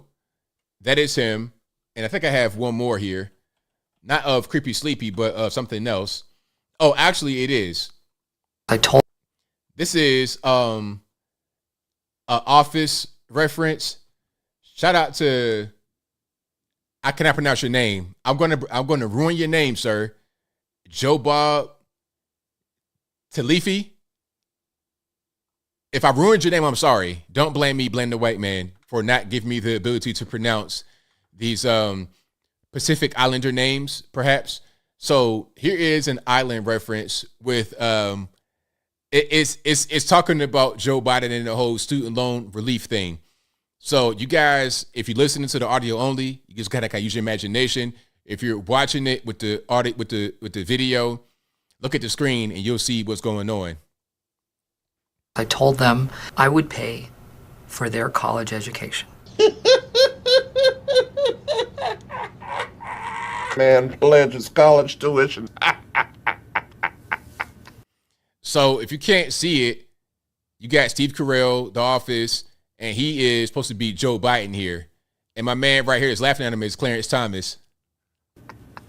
Why did you promise that? To change lives? No, why would you promise that? Okay. This is a terrible, terrible thing you've done. Well, it's terrible. I've made some empty promises in my life, but hands down, that was the most generous. This right here is spot on accurate. Spot on accurate. I'm not a bad news person. I bring good news. Like when I promised those kids I'd pay for college. Okay. All right. I will not be able to pay for anybody's tuition. You're kidding. Excuse me? Explain yourself, sir. You lied to us. It's like you used our emotions to manipulate us into voting for you by promising us something you knew was illegal in the first place. That's him right here. That's shout out to Joe Bob Tefeli right there. But what that whole thing was right on point. Right on point with the whole student loan debt relief thing, right on it. So yeah, shout out to if you voted for Joe Biden thinking it's going to be some student loan debt relief. We told you it wasn't going to happen. Everybody knew it was going to happen. Those of us that know, we knew it wasn't going to happen. People had so much faith, so much promise that it was going to happen. It wasn't going to happen. We knew that though. We knew what was going to happen from the beginning. All right. But if you like what you're hearing so far, please give the video a thumbs up, like the video, share the video, do all that good stuff. Now, what's going on with your man or your woman out there in Philly? You have yet another LGBTQ mass shooter. And is the media going to cover it? The media will only cover mass shootings when they fit a particular narrative. That's the only time they're going to cover it. If there's no white man to blame, then it's just kind of like, whatever. It's like, whatever, we ain't really going to do too much because there ain't a white man to blame. But then when you could blame the white man, when you could blame the long gun, the AR-15 or whatever, all of a sudden, then it becomes a big thing. Then they want to start to really get into it. Hold on. Let me see if I can find the original news clip. We could talk about that. But the mass shooting in Philadelphia, you have 5 killed and 2 more injured. 5 killed and 2 more injured. The people that died, you had 4 adult males, 1 15-year-old boy, and then you had 2, I think, like toddlers or babies that got injured. Now, hopefully the babies don't die. But here is the story. Tuesday night, I'm Shari Williams. Gray Hall is off tonight. The big story on Action News is the latest development on the mass shooting in Philadelphia's King Sessing neighborhood. As the investigation into this senseless tragedy continues, we are beginning to learn more about those who were killed. Action News reporter Bob Brooks live for us now at police headquarters with what we know this evening. Bob. Shari, 5 killed. They were all males and they had friends, family. I can tell you, people who love them dearly. And tonight we spoke with the mother of a victim. She wants no time to be wasted in getting justice from this killer. These are the names of the 5 victims. They range in ages from 15 to 59, all males. One of them is 22-year-old Lashad Merritt. We spoke with his mother, Marie, today, who says he was her baby, the youngest of 5. The youngest, the brightest. He was good. He was a good. Okay, a quick pause right here. You guys saying something wrong with the chat. I think that there was something going on, but I think it's good now. I don't know what's happening, but I am acknowledging that I see the chat having a little bit of issues as far as being able to send messages. I don't know what's going on, but hopefully it's been fixed. Good kid, he was. And I'm going to miss him so much. Sources tell Action News the alleged killer is 40-year-old Kim Brady Carricker. This is a male, okay? This is a man. A him, a he, a man. All right? Now, this is a cross-dresser. So the person, I guess, does not identify as transgender. This is a man who identifies as a man, but dresses as a woman. Okay? Yet another LGBTQ mass shooter, just like Nashville. We'll talk about that in a minute. It's believed this security video shows part of the beginning of the rampage. The shooter firing at an SUV with a rifle at the corner of 56th Street and Chester Avenue. At a news update today, Philadelphia District Attorney Larry Krasner said he hopes Carricker will spend the rest of their life in prison. But I can and y'all heard that right. The rest of their life. Like, we're talking about one person. The rest of his life. The rest of his life in prison. You see, like, language it gets really weird when they start to just do things. This is how you kind of get manipulated when they change language. And they do that when you're talking about conquered nations. So if you get conquered by an outside force and they have their own language, what they want to do is make you learn their language and their customs, so then you become like them culturally. That's a problem. So, no, he should go to jail forever, big rocks, little rocks. tell you this, the man who did this is in custody. The man who did this will be facing multiple counts of murder and will also be facing multiple counts of aggravated assault as a first-degree felony. Weapons. The man who did it should be going to jail. The man, you see, he's saying the right thing. Shout out to him. He's not really trying to play no games. charges, among others. The attack began around 8:20 last night. The scene encompasses a whole city block. Detectives say the suspect moved on foot shooting until responding officers cornered Carricker in the 1600 block of Fraser Street and made the arrest. Again, I commend these officers for their unwavering bravery. Their swift actions undoubtedly saved additional lives. Detectives also believe this was all planned out. Carricker was armed with a rifle, a handgun, bulletproof vest, and a scanner. However, they say it appears the victims were shot at random. Despite what investigators may uncover as a motive, Marie Mary just doesn't understand what could compel someone to do this. Some maniac walking around just shooting.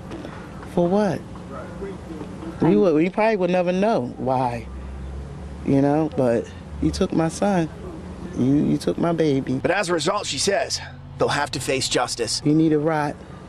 You need a rot in jail. You know, you need to, because that was wrong. Okay, Shari, I know everyone is anxious for the next steps in the judicial process for this. Carricker's arraignment is tomorrow. That's when formal charges will be announced. The district attorney expects they will not get bail. This whole they like, what are you talking about? They, like, and why is it even the thing? Why are you worried about that, boss? Like, this guy didn't kill 5 people. This guy killed 5 people and injured 2 babies, like little kids in the back of their mom's car, and like indiscriminate, and it was planned. It was pre-planned. The guy had bulletproof vest, long gun, a police scanner. It was a planned thing to go on the mass shooting rampage, but random victims. It was indiscriminate but planned.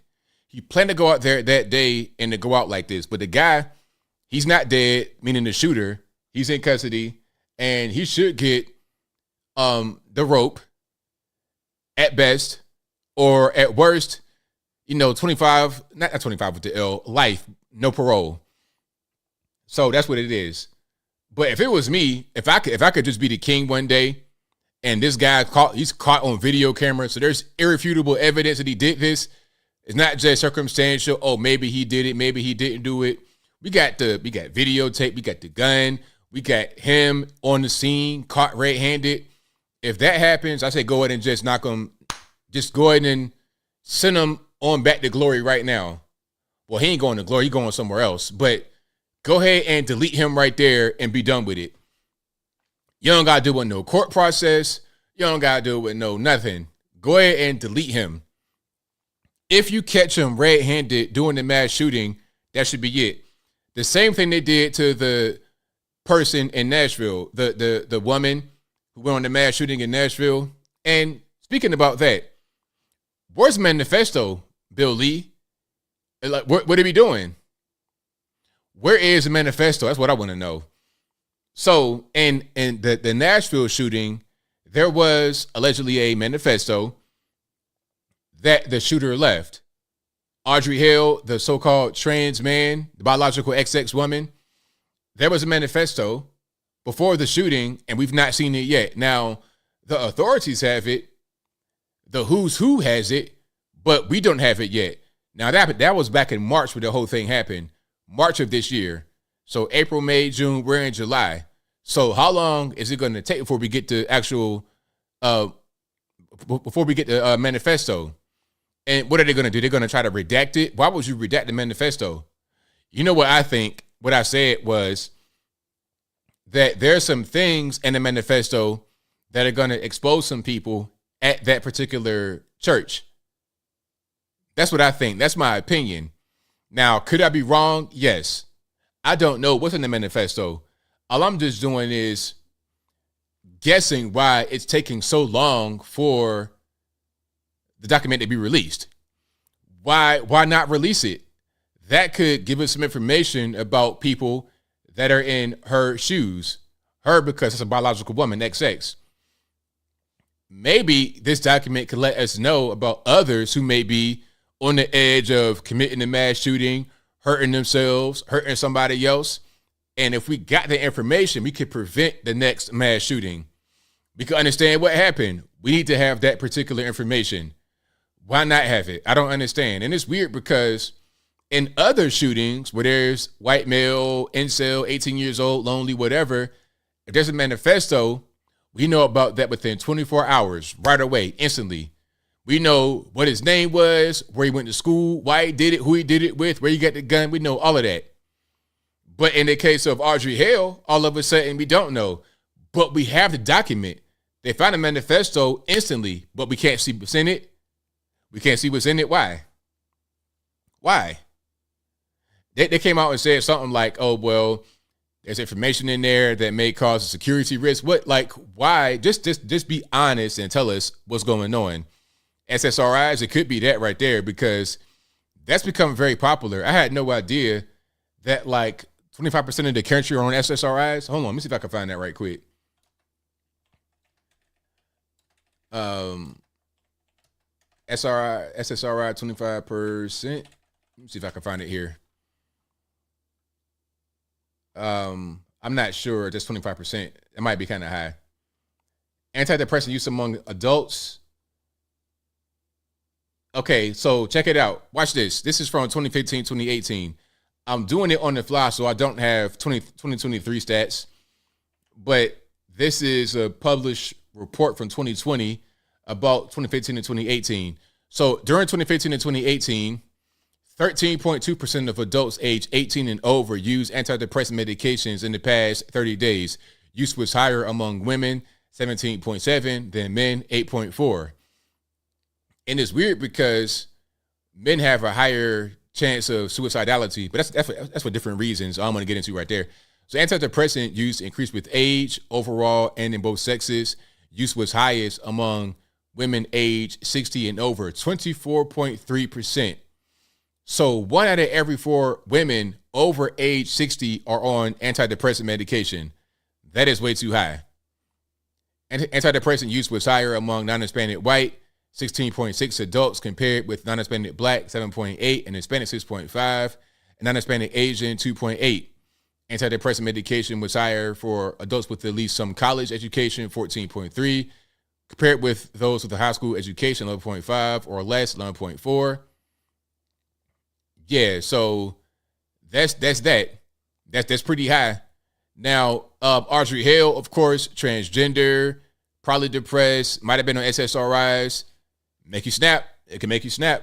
I wonder how many of these mass shooters are on these drugs. That needs to be a study right there in itself. How many mass shooters were on prescription drugs? Because, you know, the main thing they want to talk about is the guns, or the guns did it, the guns did it, the guns did it. Well, are we not making the link between anything else? Is there no other factor that they have in common? All mass shootings feature guns because that's what you use to shoot. It's a gun. But what about other things? What about drug use? What about depression? What about other things that link them together? I'm just trying to figure it out. The guy that I just showed you, the cross-dressing black dude, this guy was a nut from his Facebook posts. He was posting episodes of Black massacres. You could tell by his Facebook posts, he was crazy. And a lot of these people that do these things, you could tell are crazy. Like, there's something not right with them. So I think that there could be some things about drug use in there, SSRIs, antidepressant medication. There could be some things about the people in the school. There could be some information in the manifesto that is too much for the general public to get, because there's going to be some people that have interest that are going to be damaged by the release of the manifesto, in my opinion. But again, my man, Bill Lee, everybody in Tennessee government released the manifesto, then we stop all the speculation. Very simple. But if you like what you're hearing so far, please give the video a thumbs up, like the video, share the video, do all of that good stuff. That'll help me out tremendously. All right. Now, going back to affirmative action, did you guys see that where Joy-Ann Reid said the only reason why she got into Harvard is because of affirmative action? Now, Joy Reid from MS-13 DNC, if you guys didn't know, she's actually a first-generation immigrant. Yep, Her dad is African from DR Congo, and her mom is from Guyana. Fun fact, okay? So you have this person talking about how racist the white man is, racist America is. Meanwhile, your parents came here from their countries to America. It must not be that bad. Why didn't they go back? Why didn't your dad take y'all back to DR Congo? Why didn't you go back to Guyana with your mom? Why are you still here in America, becoming somebody in America? You're talking about how much they hate immigrants. Do they hate you? It must not. I see you on television right now with this little funny wig you got on all the time. You're doing very well for yourself. But why would you degrade yourself and say you only got into Harvard because of affirmative action? Why would you do that? And then you say that anybody who's black got there for the same reason. But then when a white person says that, then you get upset. Why would you be upset when you say it yourself? It doesn't make any sense. Let's just hear her speak. Well, let me just be clear. I got into Harvard only because of affirmative action. I went to a school no one had ever heard of in Denver, Colorado, in a small suburb. I didn't go to Exeter or Andover. Yeah, I didn't have college test prep. I just happened to be really nerdy and smart and have really good grades and good SAT scores. Right. But someone came to Denver, Colorado to look for me. A Harvard recruiter flew to Denver, and I met up with her at the Village Inn restaurant and did a pre-interview to get to pull me into Harvard. I was pulled in, and the schools like Harvard and Yale that I got into affirmatively. Yes. So, okay, you have recruiters at Harvard that go get students.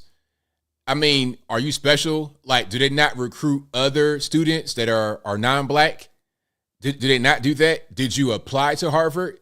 So, like, how did they find you? You said they wouldn't have found you. How did they find you? Just randomly? Or did you apply to Harvard and then they came out to talk to you and then they got you into school? How did that really work?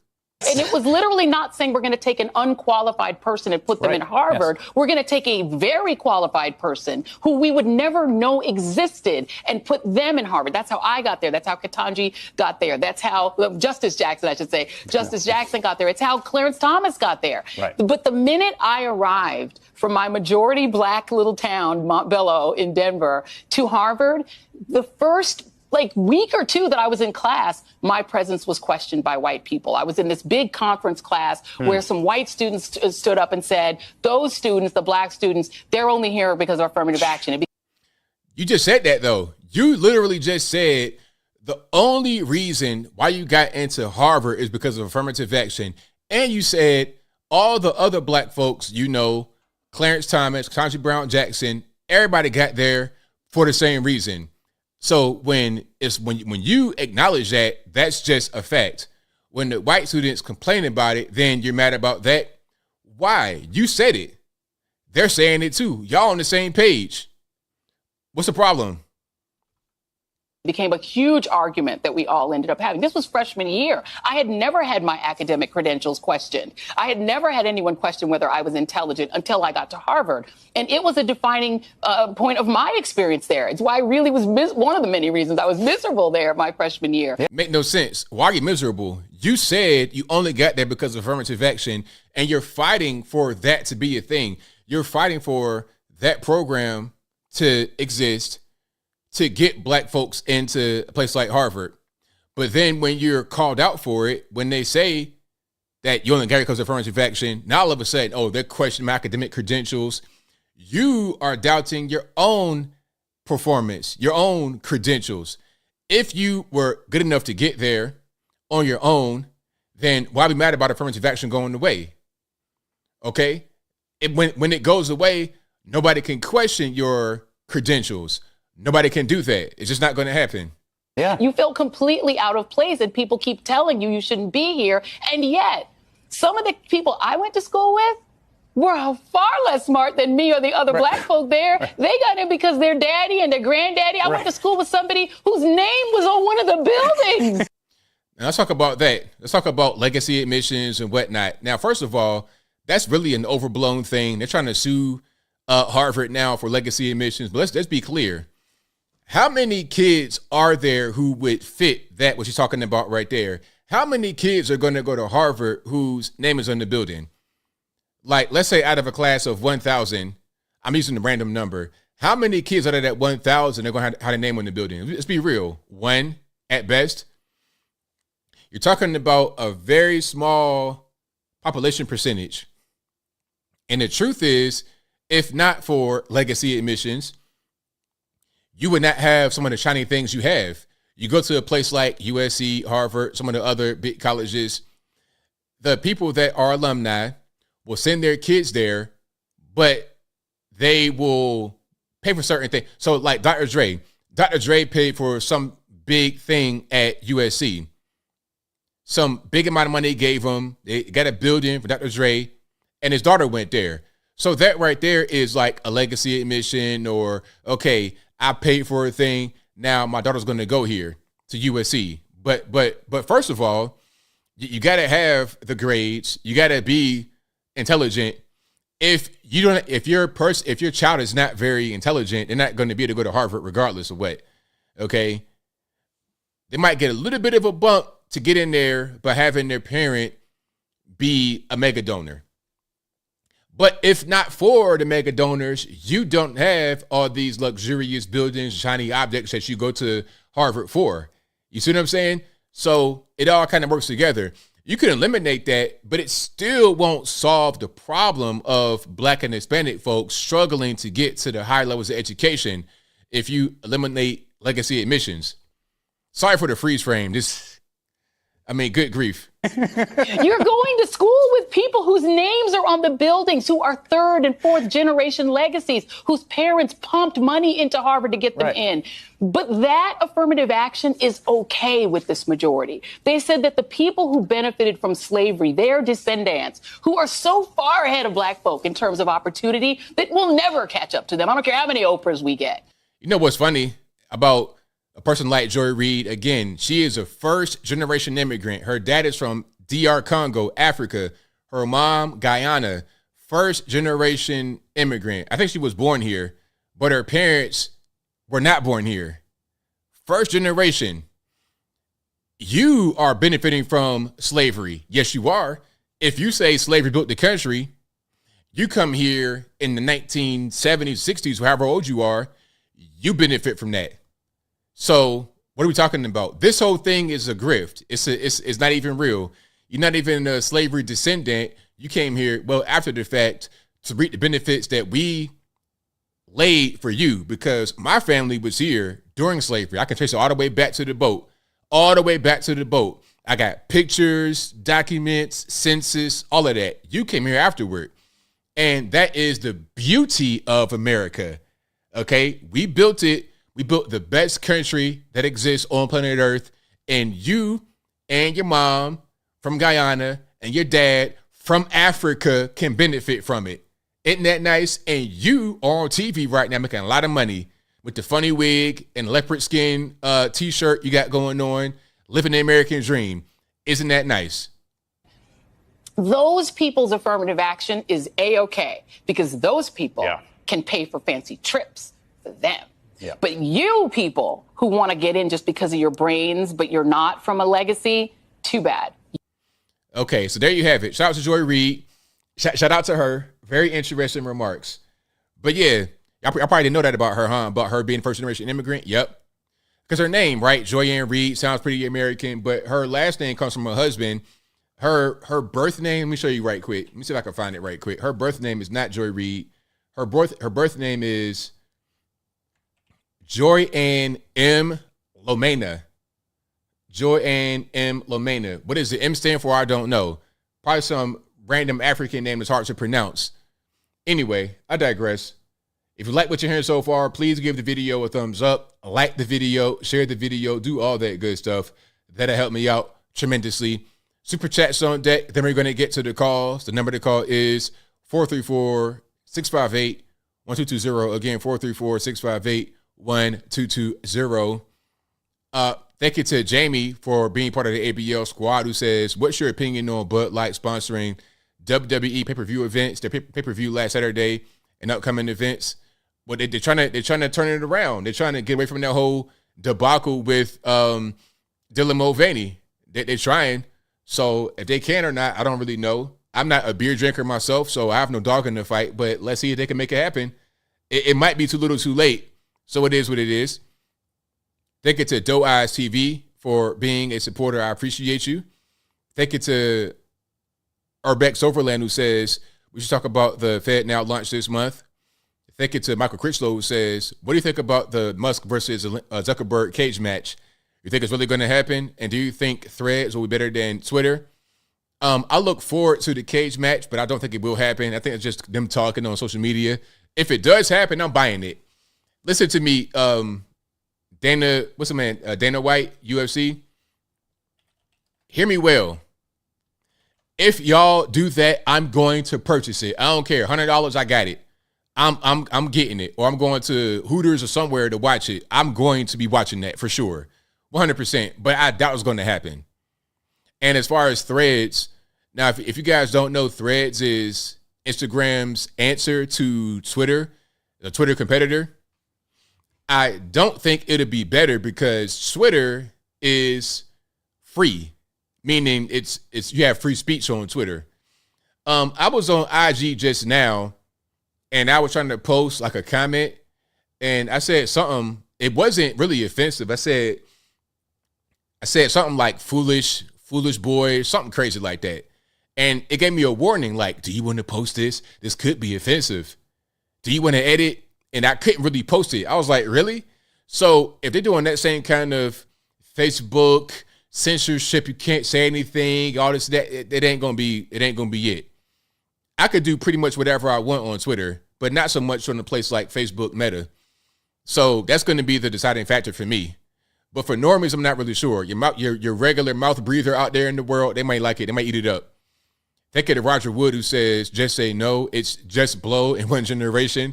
Hold on, let me say that one more time. He said, just say no to it's just blow in one generation. Correct. Because you know what I was seeing under the comments about Hunter smoking crack in the White House, allegedly? Oh, man, legalize drugs. Really? So we're going to just say we could smoke crack in the White House and it's fine? Wow, that's crazy. People that say that have never been around a crackhead. I've lived in the house with a crackhead before. Okay, I've seen people smoke crack right in front of me. I've seen that before. That's not what you want to have around you. Think it's as a little kid too. But anyway, I digress. Thank you to War, who says, thank you for becoming a member. Thank you to Hunter Haas, who says, shout out to the sweaty FBI agents, crack is whack. Thank you to the Stereotype Show, who says, what do you think about Boston sending $3 million of fireworks up into the sky where nobody saw them sparkle while veterans remain homeless? Well, I mean, hey, they always waste money like that. Now, as far as the homeless vets, I'm not sure what they're going to do about it, but they always waste money. Thank you to No White Guilt, who says, keep rocking ABL, will do. Rebel Without a Reason, thank you for your super chat, boss. Rebel Without a Reason says, did you see the Breakfast Club interview with Vivek Ramaswamy? He schooled them. The interviewer was a supposed Air Force veteran, but was totally unprofessional, pushing Chris Christie, trash worth a watch, though. I saw some of that. I think that was Tesla and Figaro, the woman, but I've not seen the full thing. I'll check it out.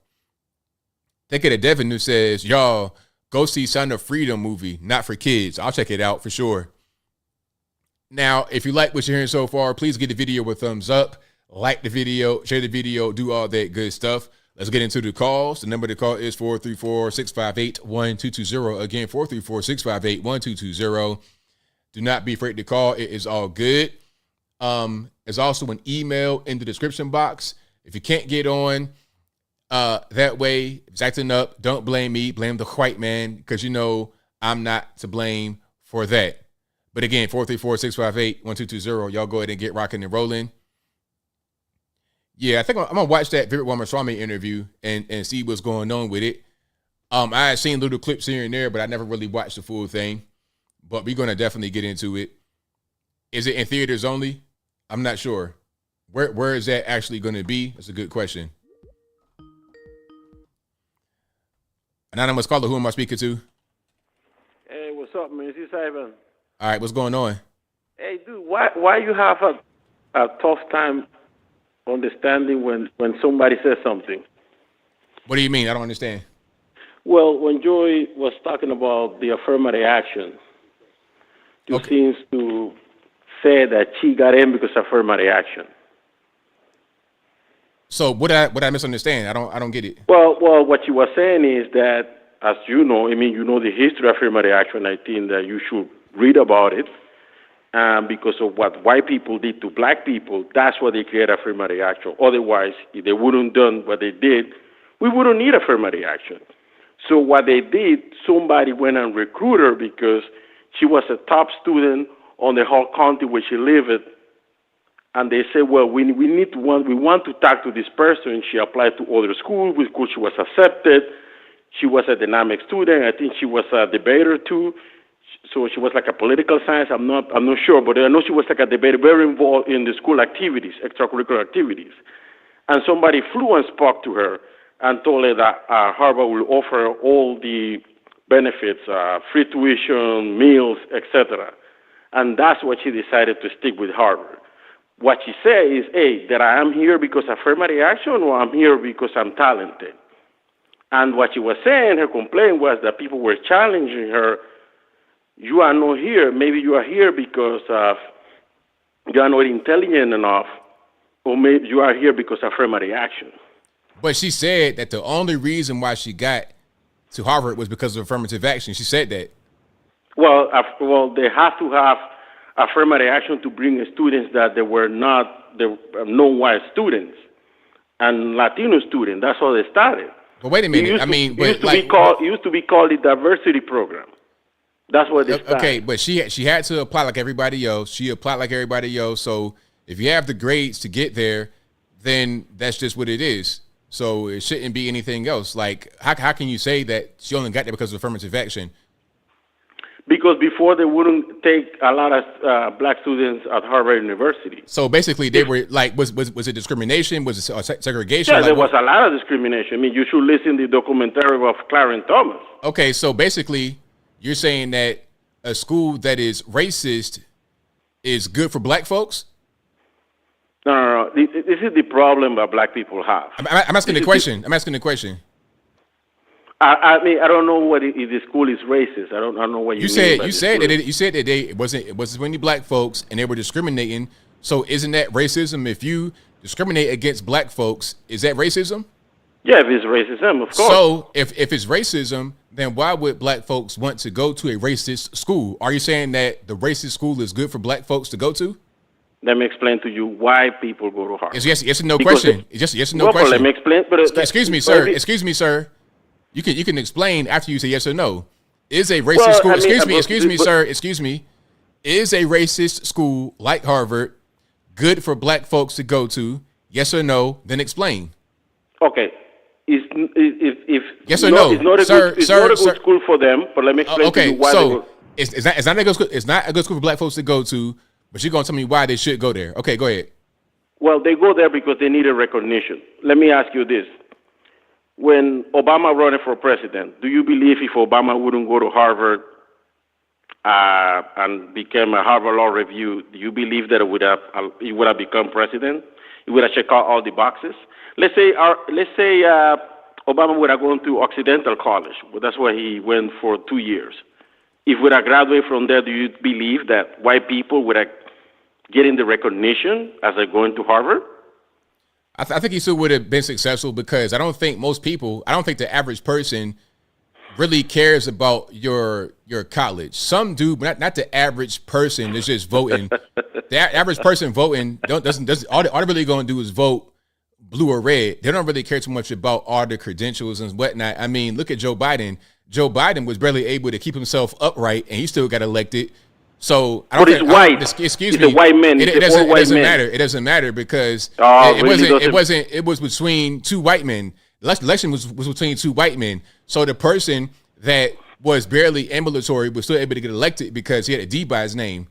That's they don't really care about all that extra stuff that you're talking about. Oh, really? When it comes to black, they don't care? No, I'm talking about. Excuse me. I'm talking about two white men. I'm talking about two white men. No. Because listen. No. Listen, excuse me, sir.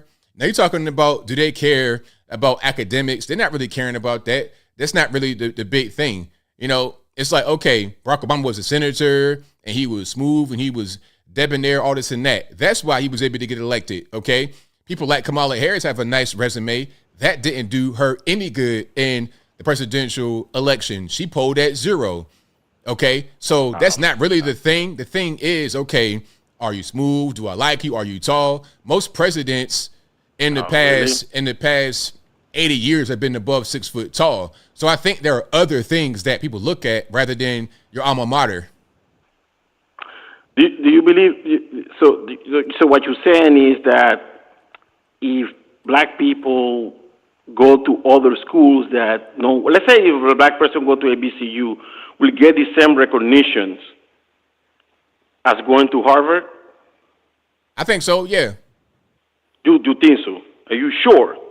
I think so because I don't think people don't really care about that. Not 2023. Well, but when it comes to black people, is that when I can't remember her name now, but the Supreme Court justice, the black woman now.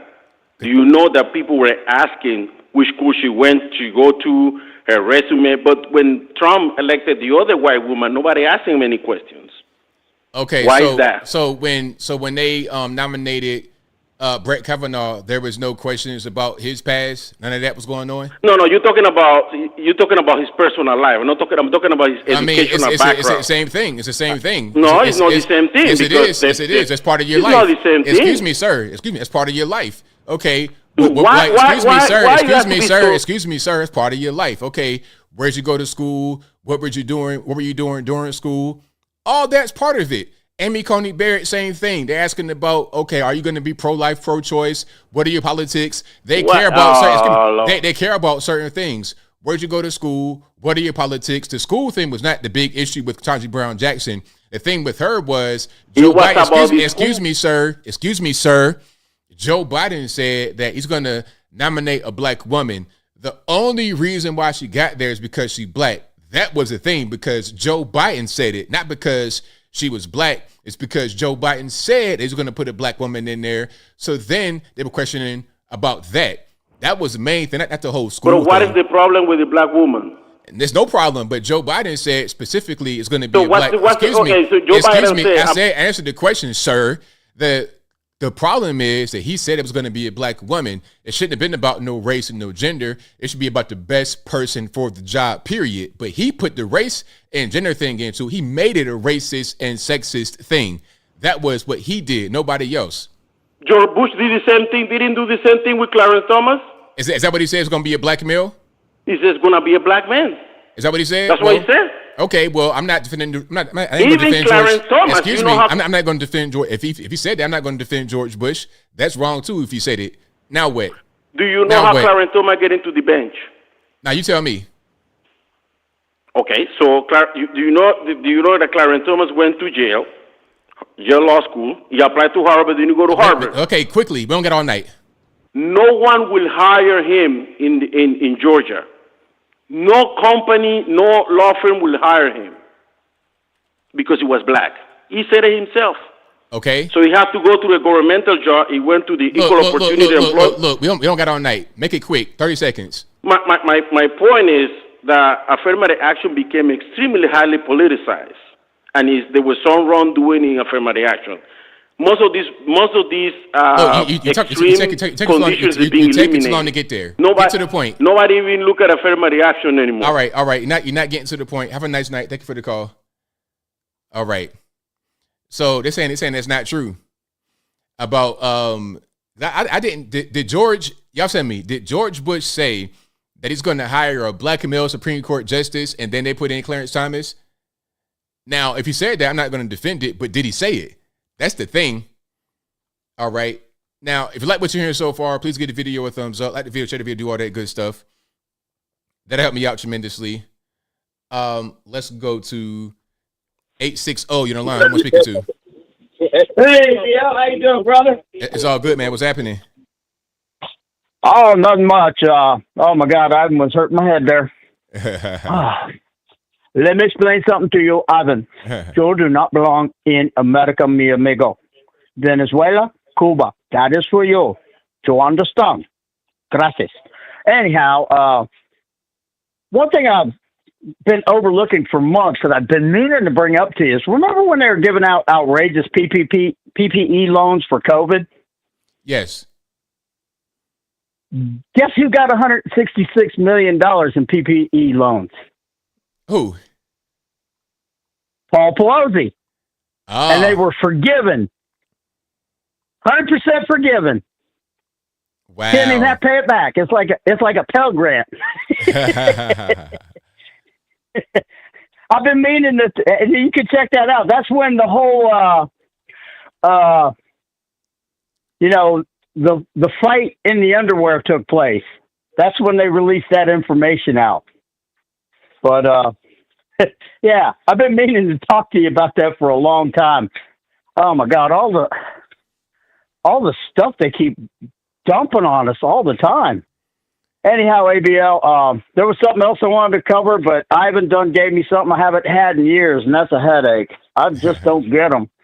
But when dumb people talk, it just gets to me. I can't take it. It's like, social media, them censoring you and putting you on lists and stuff. Yeah. Guess who I took a screenshot of someone who followed me on Facebook just before I got permanently banned. All right, so who was that? She claims to be a woman of color, and she's against them conquerors. But all my friends from Puerto Rico say she's not a Puerto Rican. In order to be a Puerto Rican, you have to come from a little island in the Caribbean called Puerto Rico. She's a New Rican. AOC. I swear to God, I took a screenshot of my computer screen and then put it up on Paint, and I circled her face right there, right dead in the middle if someone was following me because of my memes. Because I'll take a picture of her holding her finger up and talking, improving stupidity. And at the bottom it says one comment at a time. Wow, interesting. Anyway, keep up the good work, AB. What I want to say about the transgender stuff is, when I go to the Philippines and it's on the island of Cebu, and it just lives his life, and he ain't after no little kids, and that's the problem here in America. And they want to push it. They want to push it down our throats, and they want to push it on our kids. I don't know if my son's going to grow up to be gay or not. I got a feeling he's probably not. But if he does, that's on him, not me. I don't care. I can't live his life. He has to live his life. I'm going to live my life. And you have the right to do whatever you want to do until you start trampling on my rights. And that's when we'll have a problem. And ABL, God bless you. I'm going to leave you with that tonight. And God bless everybody out there watching the show. Get on Wimkin social media because it is the most blocked and censored. They tried to do everything. They threatened him with wanting January 6th stuff. And he said, nope, we're not doing that. We're not doing that. Nope. So y'all take care. God bless. God bless America. Bye, ABL. Thanks for the call, man. Appreciate you. Bye. All right. The phone lines are blowing up. Y'all please hang tight. The number to call 434-658-1220. 571, who am I speaking to? Hey, what's going on, man? It's Keith. VA all day, no matter where you stay. That's right. What's going on, ABL? Everything good, man. What's going on? Ain't a whole lot, man. I was just listening to the stream and I heard I haven't get on. I got 4 half-black, beautiful little girls. I would never, ever, ever, ever be okay with somebody telling either them or me or anybody that's around us that they ain't gonna make it unless they have affirmative action. All this stuff that happened back in the day, right, that started affirmative action was clear. Now it doesn't make sense. And the reason why it doesn't make sense is because, I mean, look at Ketanji Brown Jackson. I mean, what you already said, man. It makes perfect sense. Like, how do you have somebody based on your skin color accepted into anything other than, I guess, the black community? But even then, you know, I'm told that I'm the problem with the Black America right now because I speak this way. Mm-hmm. What end goal do people really think is going to happen for all this to continue? Like, where do they think we are right now? Where do they think that we're going to go? I'm just talking about people in general. I feel that this is getting ready to turn on the people that think that way, right? This frail, fragile, oppressed mindset It's disgusting. And I think deep down they really know it. Because at the end of the day, if their ancestors weren't warriors, weren't soldiers, weren't survivors, they wouldn't even be here. But why are we looking frail and fragile and oppressed? Like why has this happened? Like I wonder if it came from Obama, you know what I mean, or if it came from before. Like what do you think? Where do you think all this kind of stems from, man? It's just a lot of, I think, maybe K through 12 education. A lot of people just being indoctrinated, brainwashed. The entitlement society. I think I deserve this because just because I'm oppressed, because it's all when there's no problems, people create problems and then they think they can solve them by these ridiculous things they got going on. I think that's kind of what's happening. But I see this. I mean that's such a good point, because I see this really turning on everybody that thinks like this, you know, and I don't know if it's guilt, right? And I'm not just talking about Ivan that got on the phone, right? I don't know if it's guilt. I don't know if he feels guilty. Maybe he said something to somebody in traffic or something like that, you know, earlier this morning or whatever the case may be, or maybe he did it before or anybody else, you know. But I really feel like this is getting ready to turn on these people that really think this way, man. And look, I can't do nothing but pray for them, man. Man, I just had to get on, man, and just give my 2 cents real quick and see what you really thought about, you know, where I guess the origins of all this, man. Because I think we're coming to a fork in the road, and I think people are gonna really have to make a decision of whether or not, yeah, they're gonna have to choose a side real soon, man. We don't have a whole lot of time, because this ain't looking too good, man. We got a crackhead in the White House that probably brought some cocaine on in. I don't know whether or not that happened, you know, right. But. I mean, he smoked crack. It's not coke. But anyway, I ain't gonna go through all that, man. But yo, I love the stream, yo, chat. You always lit. I appreciate y'all tuning in, man. ABL, I appreciate your thoughts, man, and I appreciate the stream, bro. Well, thank you for the call, man. Definitely appreciate you. Yes, sir. All right, shout out to the caller. Great call. You guys are blowing the phone lines up. Y'all please hang tight. The number to call 434-658-1220. 414, you're the line. Who am I speaking to? Oh, this is Crystal. All right, Crystal, what's going on? Okay, can you hear me well? I hear you well. Okay, awesome. So I have, I'm a first-time caller. I had 2 comments I wanted to make. The first comment, do you remember when Tim Scott was on The View? Yes. This was several days ago. And so to me, I thought Sunny was nauseating. From what I remember, she said that she had both of her parents in the home and she grew up in the projects. I think so, yeah. So she was able to overcome her adversity, but yet she preaches victimhood to the Black community, in my opinion. It's crazy, ain't it? It's like, okay, like we should look to you as a model about what to do and how to get out of your circumstances. But she's talking about, oh, it can't happen. Well, how did you do it? Why can't you just tell us, give us the secret? Exactly. So that was nauseating to me. And I'm like, the whole View panel, you all are privileged, but yet you keep preaching victimhood to the Black community. Right, exactly. I think that they understand that you could become somebody, you can do something even from that kind of environment. But what sells to their audience is the whole victimhood narrative. So they're going to keep on pushing it, although they don't follow that themselves. They don't really believe in it themselves, but it makes money. So it's whatever. They're going to just tell them whatever they want to hear. That's true. I agree with that. And that's unfortunate because my parents were young when they had me, and my parents were from Chicago, the South Side. They were poor, but I'm not a victim, and I don't preach victimhood to the Black community. But you're right. I agree with you. That's what sells, but it's unfortunate. Like, you all are privileged, but you're continuing to teach victimhood. Exactly. So it's like, if you can overcome, why can't other people overcome? Why don't you encourage that?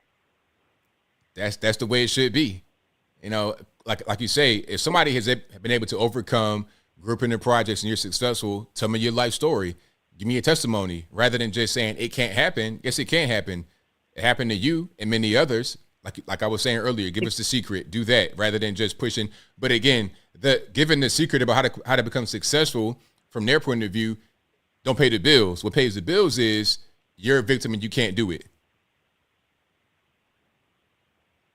That's true. That's true. I agree with you 100% on that. The second thing I wanted to comment on was I agree with you 100% on the story with the lady in Chicago who had her son kill the guy in the restaurant. Yeah. That story brought tears to my eyes because I'm thinking there were many people just from the comments I was reading online from different platforms who applauded this woman, but very few people I saw gave a commentary. You did, and I agree with your commentary 100%. Like, this is a child, and I'm like, how is no one thinking about the mental effects that this is going to have on this child? Exactly. That's the main thing. People talking about, oh, that's what he should do. It's like this boy's 14 years old. Like we people see him as like her husband. This is a child. When I was 14, I was just going to the 9th grade. I was just getting out of middle school. I'm a kid. So people not looking at that, and he has to have that with him throughout the rest of his life, that he took somebody's life, regardless of whether people say it was for a good reason or what. He has to live with it, and nobody was really caring about him. And there's too many boys, especially black boys, that are just like that nobody cares about until they go off the deep end. Then everybody's like, oh, what happened? Well, you didn't see that he was 14 years old and had to pull a gun to shoot some guy in the hot dog stand? You didn't really see that? You didn't see? They don't really care about it until it becomes too late, and then they go off the edge and they snap. That's true. So, yeah, when I saw that you spoke about that story, every time you spoke about it, I was agreeing with you 100%, and I appreciate you for standing your ground on that. I just thought it brought tears to my eyes because I'm like, nobody is thinking about the child, but I agree with your sentiments about that 100%. His thoughts, his life is forever changed, and it's like a lot of people are not thinking about that. So when you talked about it more than once, I was like, okay, I agree with everything you said about that story 100%. Well, thank you for that. I appreciate that. It means a lot to me. You're welcome. Well, thank you so much for taking my call, and have a great night. Thank you for the call. Appreciate you. Thank you. Yeah, great call. Yeah, that story about the young boy, that hit me too. That kind of hit me emotionally too, because I remember being that young. And when I was young like that, I was big too. Like, I was about 6 foot tall, over 200 pounds at age 14. I look like a man, but I'm 14. I'm not. I'm just getting out of middle school. You know what I'm saying? I'm still like trying to go outside and play. But anyway, let's go to some more here. Let's go to 203. You're on the line. Who am I speaking to? My brother from another mother. What's up, ABL? It's all good, man. What's going on? Hey, this is Angel, a.k.a. the Puerto Rican Morpheus. All right? All righty. Listen, man, I spotted this video from you in regards to the sun, and I found it really interesting. I was actually having a conversation. I was about to get a job doing solar company. Why you post that Pepe Silva Sunny in Philadelphia meme of me when I was trying to talk to you before about that? I don't know what you're talking about. All right. Well, anyways, listen, I have a question for you. All right. To be honest, I've been trying to get in contact with you through your email, and it hasn't been going through for whatever reason. Is there, I'm sure you get 100, plus probably thousands of, contact requests from you, but do you ever respond to it? Sometimes I read a lot of the emails, but what was your email? Like, you can tell me now since you're on the phone and got the opportunity. Oh, well, I can't send it to you right now, but No. I mean, like, what was the subject matter of it, if you don't mind sharing? Oh, man, so just a lot of the stuff that you've been talking about, and I just found it interesting because, like what you were saying, I've been watching your videos for a long time, right? And in particular, in regards to you talking about how the administration is trying to block out the sun, in comparison to a lot of the other things that are going on politically, like, I just wanted to ask you, what do you think is more important? Like these other stuff in regards to Hunter Biden and his crackheadness and, the justices, revoking, them messing around with social media, or if it actually involves the planet. You know what I'm saying? Like, how would you gauge it? What's the most important aspect of really what matters? I kind of missed the question. Can you just rephrase it and just kind of condense it a little bit for me? Yeah. So I'm saying, like, I've seen a bunch of your videos, right? And I found it really funny not funny, but interesting that you touched upon a topic that I have a lot of knowledge of and documentation. And I was saying, okay, look, this is what I've been saying for a minute, that all this other stuff is grist. It's a distraction in reality of what's really important. And when you were talking about them blocking out the sun, and how that, look, you could talk about 1 million or 2 million or 10 million or maybe even billions, even in comparison to COVID. Like, do you think that topic would be something that's more important rather than the political structure or, these grifts that they're trying to do? So is the question, so is the question, do I think that them trying to block the sun is more important than some of the political nonsense? Right. Okay. All right. That's a condensed version I wanted right there, but I got you, boss. I mean, it all kind of goes together. It's all important because when you're looking at some of the political things, that's what leads up to things like trying to block the sun. Okay, so it all goes together. It all kind of ties in. The Green New Deal, the Biden administration, liberal Democrats, leftists, they push things like that. But the other side doesn't really do stuff like that. Right. So my thing is that I don't want to be pompous about this, but I would say, I got a PhD in that aspect where I can show you with irrefutable documentation that honestly, that's really what everything is about, because it ties into all the transgenderism, as ridiculous as it sounds, and a lot of the political standings with climate change and economics and stuff like that. It's all tied into that, because a lot of people, they know about China, right? So you can look this up. You know that they have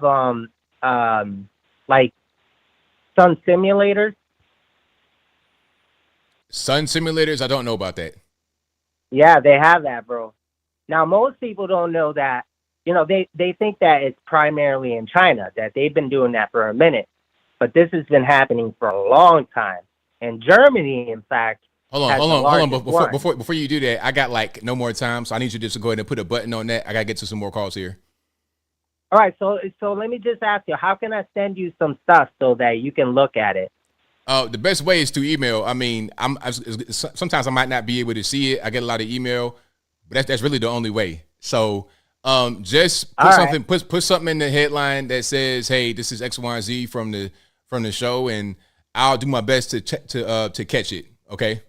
Yeah, bad man, because I got everything. All this stuff, even with COVID, is all connected. Right. So I can literally map it out for you and just send you the information, and you can look at it. I know you're a busy dude, but right on, man. It's imperative, bro. I got you. It's imperative. Well, thank you for the call, man. All right, I appreciate man. you. Great show, bro. You make me laugh. Don't Pepe Silva me and Sonny. All right. Philadelphia, right? Thank you for the show. I mean, for the call. Shout out to my man. I remember now. I did do that. Yeah, because he was starting to kind of remind me of that, where I had the guy that had all the different. I remember now. Yeah. I didn't know what he was saying. I'm like, what are you talking about? But now I remember. It's all come back to me. Okay, let's get some more calls here. 918, you're on the line. Who am I speaking to? ABL, what's up, man? JB Scott's from Oklahoma. How you doing, buddy? It's all good, man. What's happening? Hey, not a lot, man. Just joined the show. A lot of topics tonight, so I'm just gonna pick one that kind of got my attention, and it's about the whole blocking the sun thing. Now, it got me thinking. I've been thinking this for years, actually. Now, like, even in, like, books, television shows, movies from decades ago, have always tried to predict what's going to happen in the future. Whether it be space travel, just all kinds of sci-fi stuff. Going back to the old Star Trek show, remember they had those little communicators, they'd flip out and they'd get like instant access to talk to someone, and it was like, wow, that's a big deal. Look at that. They can talk to anyone anytime they want. Oh, Look where we're at now. Yeah. And we can flip out our phone and we can go face-to-face live chat on the internet for the whole world to see within a matter of seconds. So, that kind of stuff they made back in the day is turning out to be real life now, which is kind of freaky in a way. The computers, they went from like taking up entire warehouses to now, like I said, a computer that would take up an entire warehouse is now less powerful than your telephone, which is crazy. And then you get into weaponry, back to the old like video game days, like Quake. You had those rail guns, and we have rail guns. We have some mounted on Navy warships. They fire a bolt through an electric charge that travels at like, I don't even know how fast they travel, like 2 miles a second. It's crazy. So yeah, that's come to real. Space travel's come to real. Robot biotics, we're turning ourselves into cyborgs. We got legs and arms and things that we can attach to, people that are missing limbs. And they have, we're becoming cyborgs too. So there you go. That's another part of sci-fi that is becoming real. And then with the whole blocking the sun, I'm sure you've seen The Matrix, which is an awesome movie. I've seen it like 100 times. When Morpheus is explaining to Neo what the Matrix is, he mentions that we gave birth to AI, which is what we're doing now. And because of that, that was our downfall. So the only thing we could do was to scorch the sun. So we're on path to that. We're on path to that right now. So I don't know. It just got me thinking. And yeah, like some other people were saying in the chat earlier, your subscriber number, there's something off of, man. Because you've been at 994K for a long time. So I don't know. I think YouTube is up to something. Yeah, I know what's going on with that, but I don't really want to talk about that publicly. Okay, I got you. All right, that's cool. All right, well, man, that's all I got. Love you, dude. Love everybody in the chat. And happy American Pride Month. Right on, man. Thank you for the call. Appreciate you. All right, later, dude. All right, shout out to my man. Great call. And you guys are the best audience anywhere on these internets. If you like what you're hearing so far, please give the video a thumbs up. Like the video, share the video, do all that good stuff. That'll help me out tremendously. Let's go to some more here. Let's try 912. You're on the line. Who am I speaking to? What's going on, Abe? Are you there? You broke up a little bit. Can you hear me? I hear you now. Do I need to take it off speakerphone, or are we good? You good for now. I know I can't be too close to the computer. I can't be too close to. So what's going on?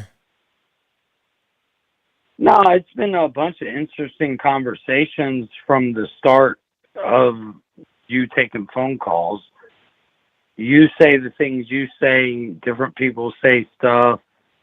Affirmative action. It like, what was it, John Strassel from the 90s when he went and did a little bake sale. And he's like, oh, well, let me charge Asians $1.50.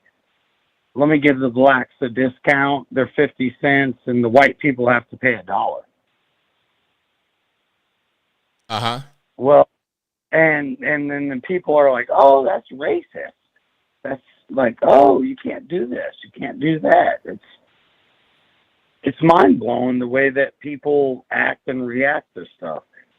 And I know you got a great crowd that are like, what is even normal these days? Because what me and you thought was normal was different. But I don't know. I guess a specific question would be, because I know you're about that, would be the affirmative action ruling, and that's what they rule. It's not constitutional for you to base something based on someone's race. Like if you have a brain, if you qualify, you qualify. If you can run a 5K, you qualify, you qualify.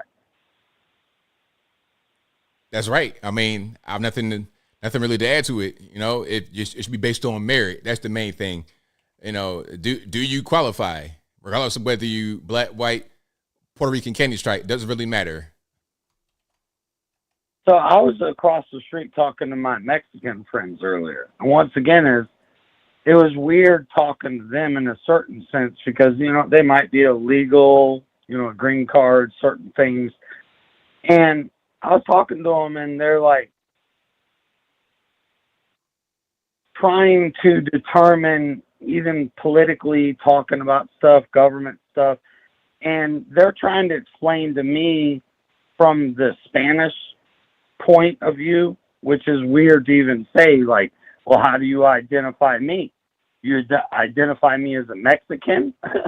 Yeah, you're some form of Spanish. You come from, I don't know if it was Guatemala, Honduras, Mexico City. I don't know which one you came from, but yeah, I identify you as some form of Spanish, some form of Mexican. And then he's like trying to explain back to me about like how, and it's weird even saying it because that's not the way I am, but he's like, he's got some black people, the Spanish dudes, and he's like, my nigga brother. You know what I'm saying? I was like, well, you got to say the A, you can't say the hard ER. Sir, let's not. You just hold on. Did I hear what I heard just now? What's that? Did I hear what I heard just now? You dropped the N word right now? No, I put an A. Sir, let's listen to me now. We don't do no cuts and racial slurs on the show, so let's not do that. Okay? I mean, I was talking about. All right. I'm done. I'm finished. Like, what are you calling drunk? Listen, we're not doing no. I don't care. ERA, none of that nonsense. You ain't gonna call me and drop no N word or no other racial slur and no cussing. Keep your mouth clean. What are we talking about? I was like, you know what? I was kind of like halfway listening, right? I was halfway listening a little bit, and then I heard N-word. I'm like, what? Huh? Did I hear that? Nah, man, I put an A at the end. Let's not. No racial slurs and no cussing. Am I asking too much? You don't hear me use racial slurs or no foul language. So follow my lead, okay? There we go. 646 on the line. Who am I speaking to? I don't care. ERA. How's it going? RC from New York City. All right, we got a little bit of volume in the background. Turn it down for me, please. Yeah, RC from New York City. All righty, man. What's going on? I hear you well. Okay. I appreciate, sir, that you bring contents to the public. My understanding is this. I'm 67 years old, grew up, born and raised in New York City. My thing is like not too many people are talking about the side effects. What do I mean by that? My side effects are not your side effects. The side effects of other people, if they didn't get theirs or didn't know how to get theirs, that was in their time frame. I grew up in the 50s, 60s, 70s. I saw things. I can argue, complain all day long. but those side effects created by politicians who claim that they're out to help us, at the end of the day, we're in 2023. What has really materialized? Nothing. If you think about what they've done for us, said what they were going to do for us, it's two different statements in itself. My thing is like, if I didn't have enough education, I applied for the job I knew I could handle. And then if I wanted to make money, I educated myself so that I can move on from this low-paying job to a higher-paying job. And for the last couple of years, all I hear across this country, $15 an hour. Newsflash, in 91, I was making $16 an hour as a Puerto Rican. And my thing is, I'm saying to myself, where is this coming from?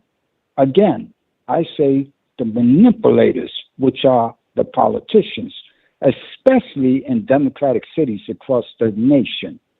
They promise, they talk about what's wrong, they talk about the cost of living, et cetera, et cetera. But at the end of the day, what have they really done but raise taxes, the cost of living, make it hard for people to live? And when it comes to the educational system, let's talk about our dumb mayor, de Blasio. And this is where I say voters in general are dumb. I'm sorry. I'll say it again. Most Democratic voters are dumb. De Blasio threatened to shut down 344 charter schools in New York City. Newsflash, ladies and gentlemen, there is only one Board of Education in the city of New York. The title does not say that the charter schools were separate from the rest of the Board of Education.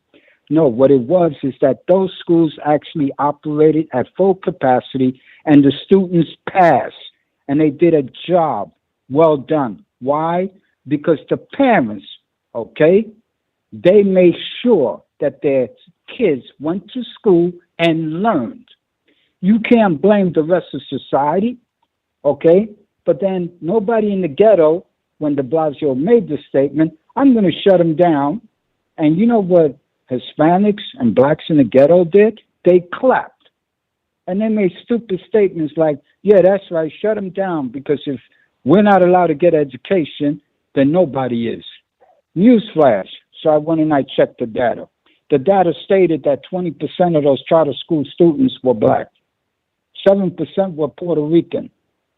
Another 9% were Hispanic. And then you had Asians. And then you had the white population, which only tuned up to about 37%. My thing is there's nothing wrong with the policies per se. There are side effects that go all the way to the home in the ghetto. And as soon as people start realizing that, because when people say, how come my kids can't go to the good schools over there? My answer is always, what are you talking about? Over where? This is one city. Are you talking about uptown, midtown? Let's talk about this. How come nobody's asking, hey, we got 1,200 schools, but only 244 or 344 actually operate to full capacity? How come you can't make the rest of the 854 schools that are left to operate in the same capacity? And it's simple. In the ghetto, if you want to say people don't care about us, politicians don't care about us, they don't represent us well, they have never represented us well, nobody asks a simple question. How about you make the entire Board of Education operate like those fantastic 344 schools? Right on, man. What say you? It sounds good to me, man. And that's a great way to get to some more. Thank you for your call, man. Definitely appreciate you. Thank you, sir. All right. Shout out to the caller. And you guys are the best audience anywhere on these interwebs. Let's get to some more calls here. The number to call, 434-658-1220. 864, the line. Who am I speaking to? Hey, this is Turk from Greenville, South Carolina. About the tipping, with the drivers, I had a restaurant in Hilton Head, just delivery and pickup, and they love getting a $5 tip. There was nothing wrong with that. And those guys made a killing. They made more than the owners did. Right. That's what I figured because you're doing pretty high volume. You're getting $5 tips. Oh yeah. Yeah. If you do that quite a bit over the day, you can make a nice little bit of money. Yeah. Oh, we did. They did between 30 and 40 deliveries, and the guys who did it full time had another car they just did for deliveries, and they had their own personal car. You know, that kind of thing. Right. And remember the hurricane in Florida that went by last year? Those hurricanes? I'm not sure and which you one. Okay, well, you were talking about the battery cars. Well, 6 to 8 weeks after the hurricane, they were having fires at houses that had no electricity. So they would go to the house, and they was in the garage, the cars that had the batteries. The salt water, I guess, corroded them or something that made them catch on fire. But yeah, I mean, this is crazy with those cars. Yeah, exactly. Because they say once the battery hits water, then you got a bomb. Yeah. You got a bomb. So if you have the salt water that gets in there from a flood and it gets damaged, it's now we got a big problem. I mean, you don't have a car. Oh, that's crazy. Right. You don't have a house because you got a fire that happens, and now you got a big problem. That's right. I didn't think about that. I just want to make a couple of comments. I'll love your show, and I'll keep listening to you. I got to go. The dogs are barking at these two green aliens in the yard. One's holding a pitchfork, and one's holding a shovel. So I don't know if it's a he or she. All right, there you go. I'll talk to you later. Thank you All right, for the bye. call. Appreciate you. Yeah, them lithium-ion batteries, man. You get the water in there, it's a wrap. And at a certain point, it's going to happen because you have elements, you have water, you have rain, you have things that can happen that can damage the battery.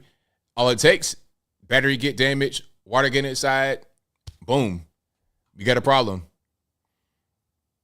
All right, let's go to 972. You're on the line. Who am I speaking to? Yo, Mr. ABL, how we doing tonight? This is Unified TV here. It's all good, man. What's going on with you, boss? Not too much, man. Not too much. Just had a question and a couple statements. But I just wanted to get the question out of the way. Have you had a chance to see Sound of Freedom yet? I've not seen that. Like somebody said that earlier in the chat, but I've not seen that. What is it about? It's about the guy who started Operation Underground Railroad. He went on this courageous journey to rescue children out of, all over really, Tijuana, Colombia, all over the place. But it shows how all that came about, how he started the organization. But this was a brave dude. I mean, it's a very powerful movie. If you get a chance to check it out, I think it will stick with you. I've been riding this for like 2 days ever since I saw it. It's one of those movies, man. It just, it blow your mind. I'll check it out for sure. Absolutely. It's definitely worth it.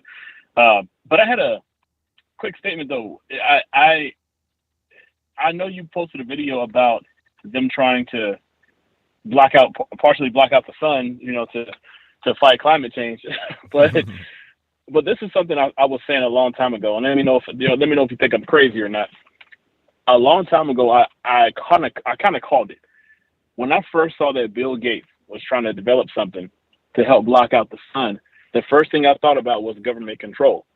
Because if they want everything to go solar, operate off the solar energy, why would they plan to limit the exposure of the sun if everything's supposed to be running off the solar energy?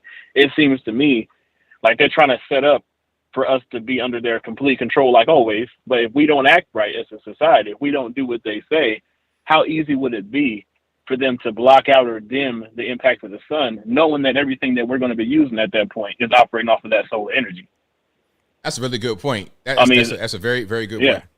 Yeah. And I think that was said earlier. I don't know what clip that was, but the guy was like, hey, you know what? They're trying to manipulate the weather and change certain things. And the ultimate goal is to have your solar power not necessarily be available, your electricity not really be available. Now you got to do whatever they say. Okay, hop on the train.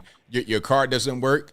Your lights and whatnot don't work. Now you have to rely on us for everything. So that's definitely a good point about them trying to, figure out a way to block the sun out partially and then say, well, we're going to do solar and whatnot. Yeah, it's kind of crazy. Right. It's just, to me, they're setting up for that full control. They can basically shut down your entire life if everything was running off solar energy, and they can just go up there and block it. And that's a little scary if you think about it. I don't think it's going to go that direction. I don't think they have enough. I don't think we have enough time on this earth for everything to get that way. It's going to take a long time.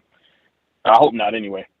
But the last statement I was going to make was I posted a video about this affirmative action thing. And my position was, if you subscribe to the ideology that this is going to be an uphill battle for black people automatically, to me, you're selling yourself short. You're saying that there's no way we can get into these certain colleges unless we have the ability to access, to the access to this affirmative action thing. To me, I just think that's an unhealthy mindset. So I posted a video about it. And of course, I got slaughtered, a bunch of raccoons in the comments and all that kind of stuff. That goes with the territory. Mm-hmm.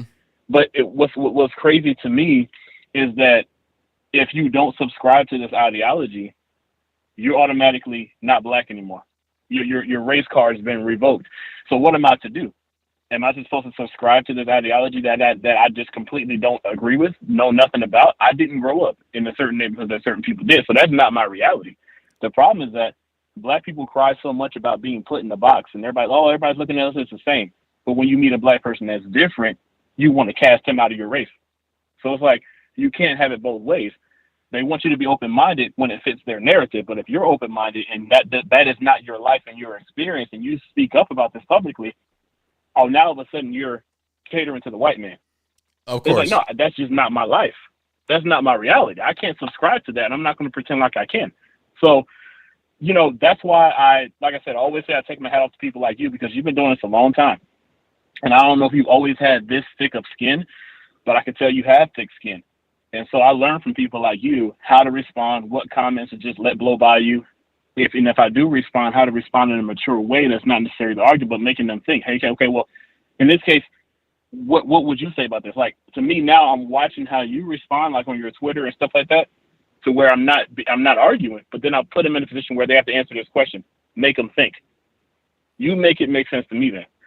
So I tip my hat off to guys like you, because I'm growing in my platform. Definitely having a bigger reach now, and it's because of men like you and Ty, Modern Renaissance man, Right Wing Angel. You guys have taught me a lot, and so I just want to say thank you, man. Keep doing what you do. Sincerely, God bless, and man, hopefully I'll meet you at one of these events one of these days. Right on, man. Thank you for your call. Definitely appreciate you. Yes, sir. All right, great call from my man. Shout out to my man, Unifier TV. All right. 773, you don't lie. Who am I speaking to? ABL, it's your retired Chicago police officer friend. How you doing? Everything's all right. How about yourself? Well, I'm surprised you said okay, looking at some of the calls that you were getting tonight. First, I'd like the public service. The best way I found to reach ABL is at his side business, Nigerian holiday excursions. So you could find ABL there. I spent a lot of money there. The holiday hasn't happened yet, but it assures me it will. Right. You're right. ABL, well, I do want to talk about something with Biden, but, some of the comments kind of bring up other topics real quick. This blocking the sun thing, these ridiculous theories of theirs. The left want a utopian communist society, a socialist communist society. Everybody's equal. Everything is rose-colored glasses. Of course, there's special people that have to run things, so they deserve to have houses and cars, but you don't.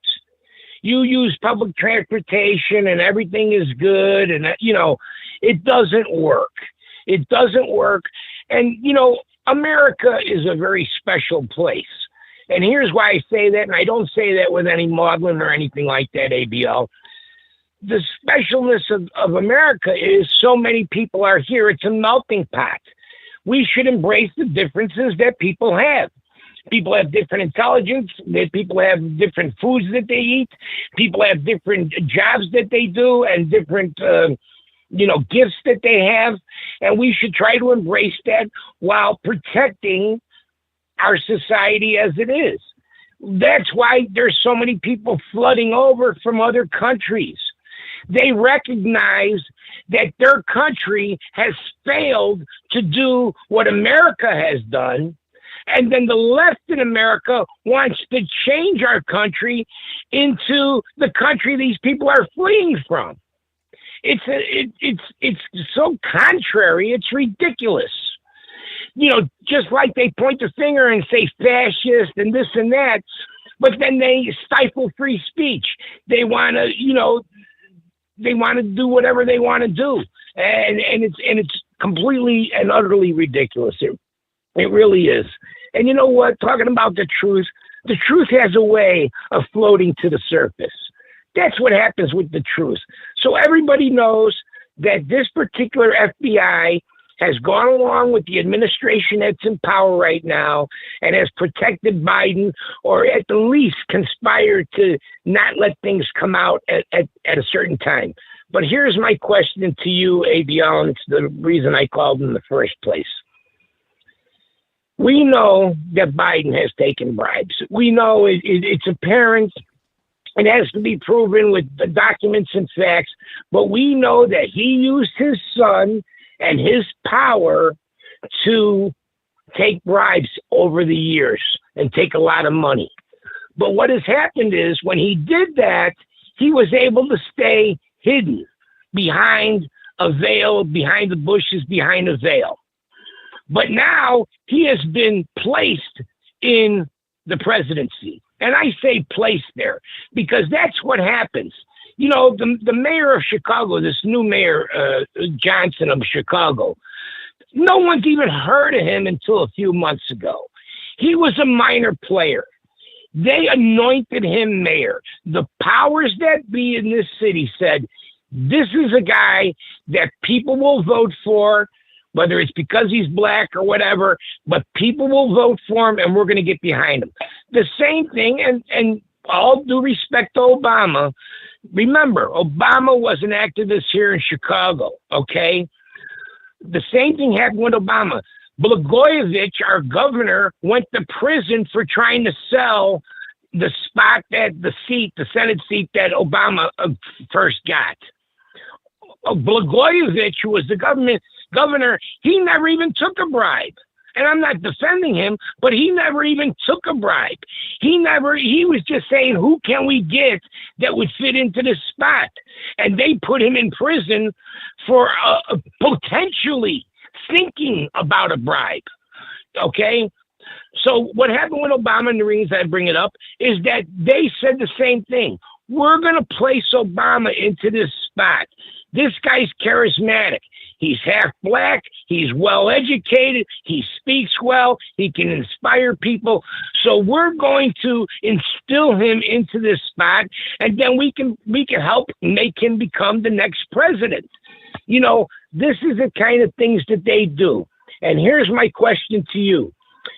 We know Biden has taken the bribes, but I really don't want him prosecuted right now, and I'll tell you why, ABL, is because they know that if Biden is able to run for president, which is what he wants to do in 2024, if he's, you know, at least able to stand up, and you can put, like, you know, a broomstick up him to make him stand up straight, and he's alive, he will run for president, and they know that he's not going to win. People are not going to vote for him. And I believe, and I think I said this to you quite a number of weeks back, that they want to prosecute Biden now. They want to indict Biden so he's not able to run. This is their out. You know, they have to look like they're standing behind their president, but they want to take Biden out of there. I saw that comment too there, ABL, that you're kind of giggling at. You know, they want to take Biden out of the race. And then they can just run somebody else from California or whoever they put in there. And they want him out of the way. And maybe you should gracefully step down since you've been indicted, blah, blah, blah. I believe before the election, they're going to indict Biden. And one way or another, he's not going to run and someone else is going to run that can actually win against Trump. Because right now, I would love to see Biden and Trump head to head, because Biden, people just, they're upset with the way and rightfully so, with the way the economy and everything else is going. So that's my 2 cents, ABL, and I'll talk to you later. Thanks for listening. Thanks for the call, man. Appreciate you. Thank you. All right. Very well said. Very well said. Well, that is a great way to end the show. Thank you guys for being here. You guys are the best audience anywhere on these interwebs. If you like what you heard tonight, please give the video a thumbs up. Like the video, share the video, do all that good stuff. And I promise this is going to be available on your favorite audio streaming platforms, whether it be Google Play, Spotify, Stitcher, Apple, iTunes, etc. I got it right here in my mixer. It is all good. We have no problems with the audio recording today. So y'all hang tight for that. That'll be y'all 8 a.m. tomorrow morning. I'm going to do that right after the show is wrapped. You guys are the best audience anywhere on the internet. Thank y'all for joining. Shout out to everybody that's been watching, retweeting, super chatting, whatever you're doing. I cannot thank you enough. I could not do the show without you. We got super chats here. And shout out to the mods for keeping the trolls nice and in check. We got super chats here. Thank you to Heir to the Ron, who says, I haven't got caught slipping and projected. This is what's wrong with black people. Oh, man, I didn't even catch that. Great catch. Thank you to Jagular Really, who says, we are so damaged at this point. This is so freaking ridiculous. What are we talking about? Hey, man, it's the evil world we live in. Thank you to Fragniac, who says, this caller is on point. This is not my reality. Thank you to my main man, Joe Davis Media Network, who says, hey, bro, thanks for all you do as a leader. Please tell everyone to go to our show after yours.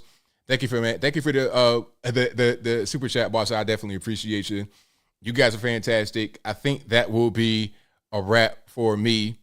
So until next time, y'all be safe. I'm out, and peace.